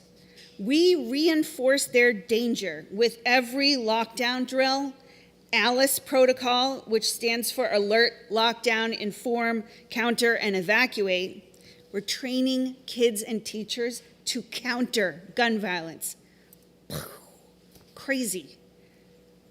Protocol trainings and response to real threats that do not include creating a gun-free school zone. Our children are rattled and scared. We require our students, teachers, and administrators to practice for active shooter threats. Kids watch school shootings unfold on television and online, and this all has the effect of normalizing what is absolutely abnormal while traumatizing students at the same time. It's like a twofer. Our children know that they aren't safe. Parents have come here to the State House and told us about frantic text messages that come to them during lockdowns. Our kids may not be able to articulate the phrase, but they know they're not safe because they're set up to be collateral damage. What is wrong with us? Just last month, on the Ides of March, students, teachers, bus drivers, coaches, and parents in the Lebanon community at large were held hostage as law enforcement officers managed the real threat of a man with 4 fully loaded firearms parked directly in front of the Hanover Street School and Lebanon High School. Students deserve to learn in environments free from violence and also free from the threat of violence. This past February, Nashua High School North went into a lockdown when a student found live ammunition on campus. This is not normal. This is not okay. The argument that gun-free schools make them targets is a specious argument. Has the same policy made our courts less safe? Absolutely no, it hasn't. As responsible adults, we should be creating spaces for our children to learn, grow, and thrive. Places where teachers can safely guide students on the journey of learning without the threat of violence. Places where the students and staff know that we have their backs and we are making every effort to stop talking about them as potential targets. Stop treating them as targets. And recognize them for the humans that they actually are. $4.8 million have gone into hardening our schools. More bulletproof glass, changes of hinges on doors. even buying smaller sized tourniquets to use on children. And not one word about addressing the unfettered access to firearms here in New Hampshire, or any effort made to reclaim spaces of public use that we once enjoyed as gun-free spaces. This bill is popular with Granite Staters. 223 people signed in favor versus 31 against. Colleagues, in this moment, we can choose to protect our children. We can all go back to our districts proud of this vote. Please, let's put the children and the people entrusted to teach them first and overturn this ITL so another motion can be made. Thank you, Mr. President.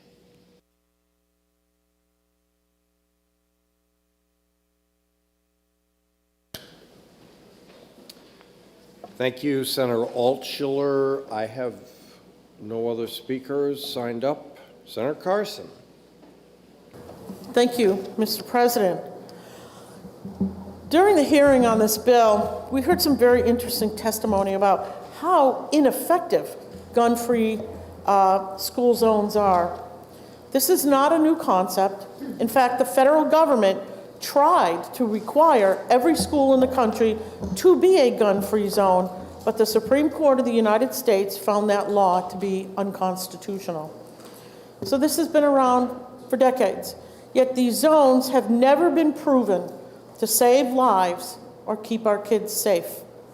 From the statistics mentioned by some of my colleagues, it seems quite the opposite is true. Instead of impeding the rights of responsible gun owners, we should continue to take steps to improve school security and invest in mental health services. In 2017, the legislature created the Public School Infrastructure Fund, which allocated $28 million for schools to improve safety and security in their buildings. An additional $10 million was added in the last budget. The legislature has also prioritized funding for mental health resources in the last budget, including $5 million for crisis stabilization centers, $6 million for transitional housing beds, and expand support for behavioral health crisis response initiatives. And we're continuing to fund the new Youth Development Center at Hampstead Hospital. Let's focus, Mr. President, on actual solutions to the problems our state faces instead of supporting legislation that infringes on the constitutional rights of Granite Staters while serving no practical purpose. I respectfully ask my colleagues to vote inexpedient to legislate on Senate Bill 593. Thank you, Mr. President. Thank you, Senator Carson. Senator Lang for a question. District 14. Yes.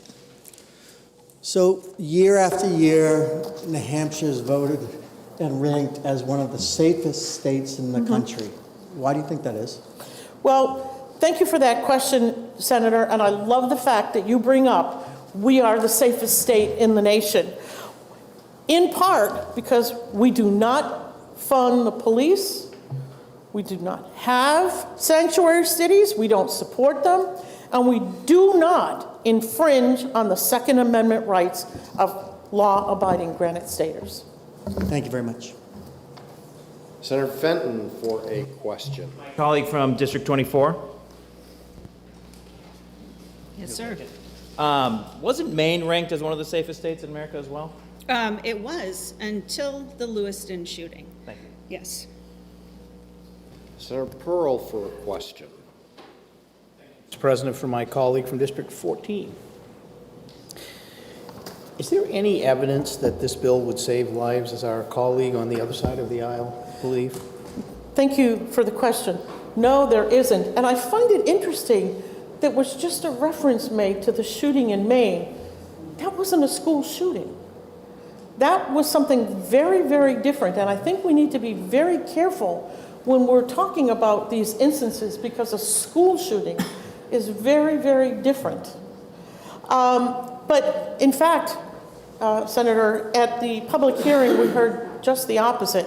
As our colleague said, according to the 2018 report by the Crime Prevention Research Center, 94% of mass shootings have occurred in gun-free zones since 1950.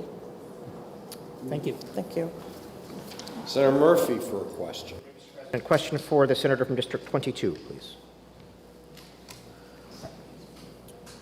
Senator, do you think it's reasonable to believe that an armed criminal intent on doing harm would somehow be deterred or stopped in any way by a sign that says gun-free zone?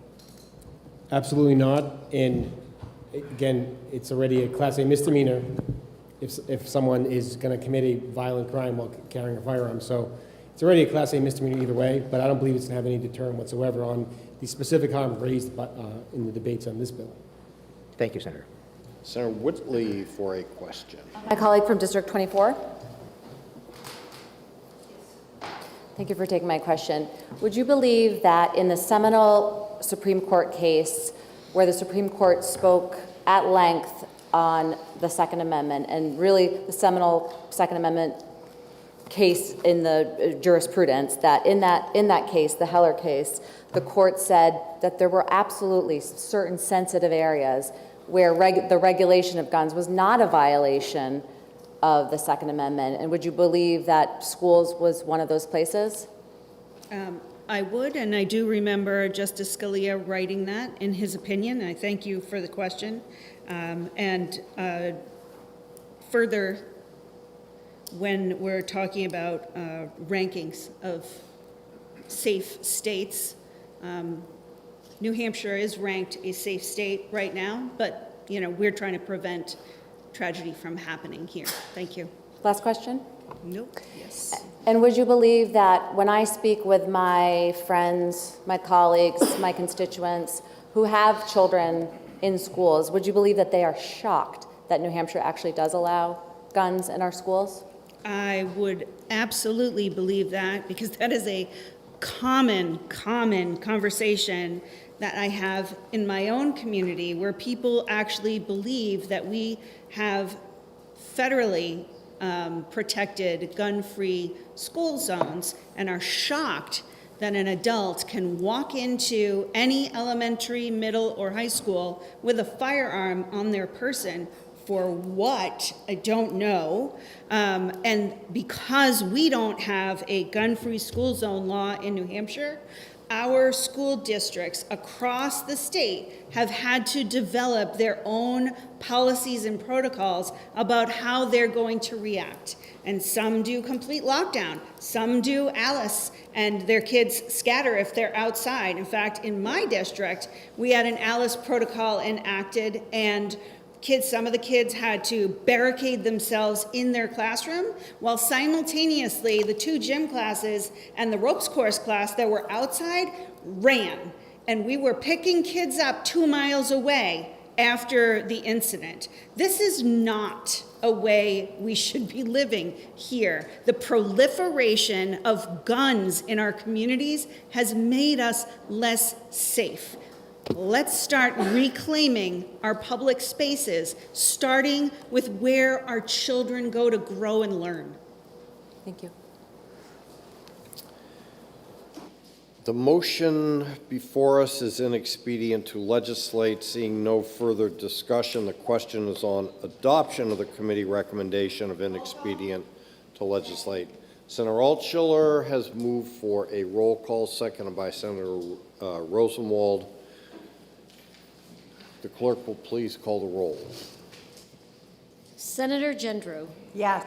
Senator Lang? Yes. Senator Waters? No. Senator Prentiss? No. Senator Gray? Yes. Senator Innes? Yes. Senator Ward? Yes. Senator Rishardi? Yes. Senator Fenton? No. Senator Chanley? No. Senator Avard? Yes. Senator Rosenwald? No. Senator Carson? Yes. Senator Whitley? No. Senator Murphy? Yes. Senator Pearl? Yes. Senator Susie? No. Senator Birdsell? Yes. Senator D'Alessandro's excused. Senator Perkins Quokka? No. Senator Abbas? Yes. Senator Gannon? Yes. Senator Altshuler? No. Senator Bradley? Yes. The ayes have it, 14-9, the motion of inexpedient to legislate is adopted. Now for the Committee on Ways and Means. Yep. The Senate will be attentive to the clerk. Thank you, Mr. President. The Committee on Ways and Means, to which was referred, Senate Bill 586, an act relative to tax-exempt status for the International Order of Odd Fellows. Having considered the same, the committee recommends the bill be referred to interim study by a vote of 4-0. Senator Rosenwald to the committee. Senator Rosenwald. Thank you, Mr. President. I move Senate Bill 586 be referred to interim study. This bill would have provided tax-exempt property status tax-exempt status for property owned by the International Order of Odd Fellows. During the hearing, questions were raised about the potential for this to escalate to other fraternal organizations. And it was also noted during the hearing that currently municipalities already have the authority to grant such exemptions if they so choose. A majority of the committee felt that more time was necessary to fully examine these potential impacts. The Ways and Means Committee asks for your support on interim study. Thank you.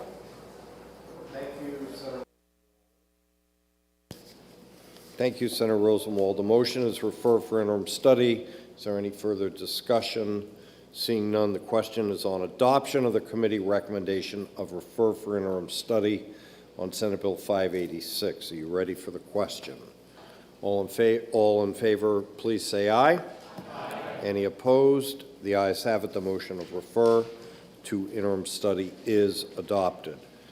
So we're going to return to the bill that we special ordered, Senate Bill 558. There was a flaw pointed out by Senator Whitley in the joint amendment by myself and Senator Perkins-Quokka, and I believe, Senator Perkins-Quokka, you wish to withdraw that amendment so that you can introduce a new floor amendment, and that new floor amendment is 1488. That is correct, Mr. President. Good. You're recognized. Thank you, Mr. President. I don't have much more to say than what I said earlier today, thankfully for all of us, but I just wanted to confirm that 1488S appears to correct the language we hoped it would, as confirmed by our staff. So please join me in supporting floor amendment 1488S. Thank you, Senator Perkins-Quokka. Is there any discussion on the amendment? Senator Whitley's smiling, so it must be good. Are you ready for the question? All in favor of the floor amendment, say aye. Aye. Any opposed? The ayes have it. The floor amendment is adopted. The bill is on second reading. It's open for further discussion and amendment. Seeing none, are you ready for the question? The question is on adoption of ought to pass as amended on Senate Bill 558. All in favor, please say aye. Aye. Any opposed? The ayes have it. The motion is adopted. Senate Bill 558 is ordered to third reading. And now, I recognize Senator Carson for a motion.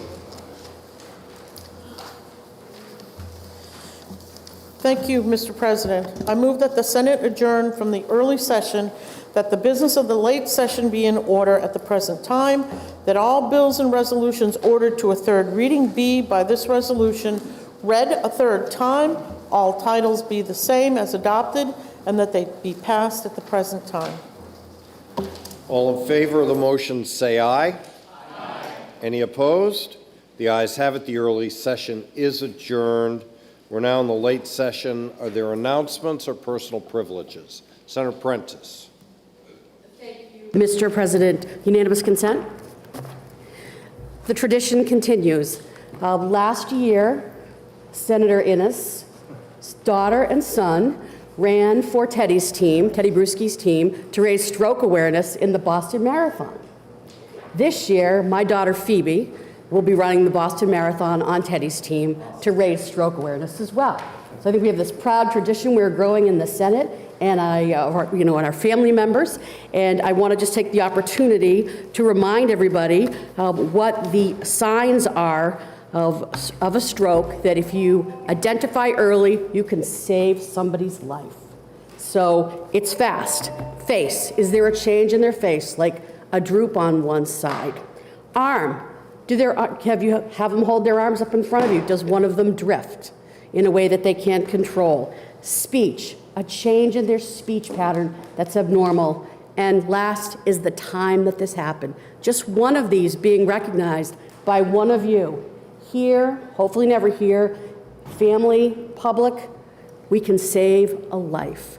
So let's keep that in mind. We'll be carrying on the tradition for the Innes family this Monday, and please join me in cheering on Teddy's team, my daughter Phoebe, and stroke awareness. Thank you. Thank you, Senator Prentiss. Congratulations. Senator Avard, personal privilege. The number 8 has a special meaning to me. I want to congratulate my son Michael and his beloved Amra for having a little baby girl, Alla Saida Avard. So I'm a grandpa again.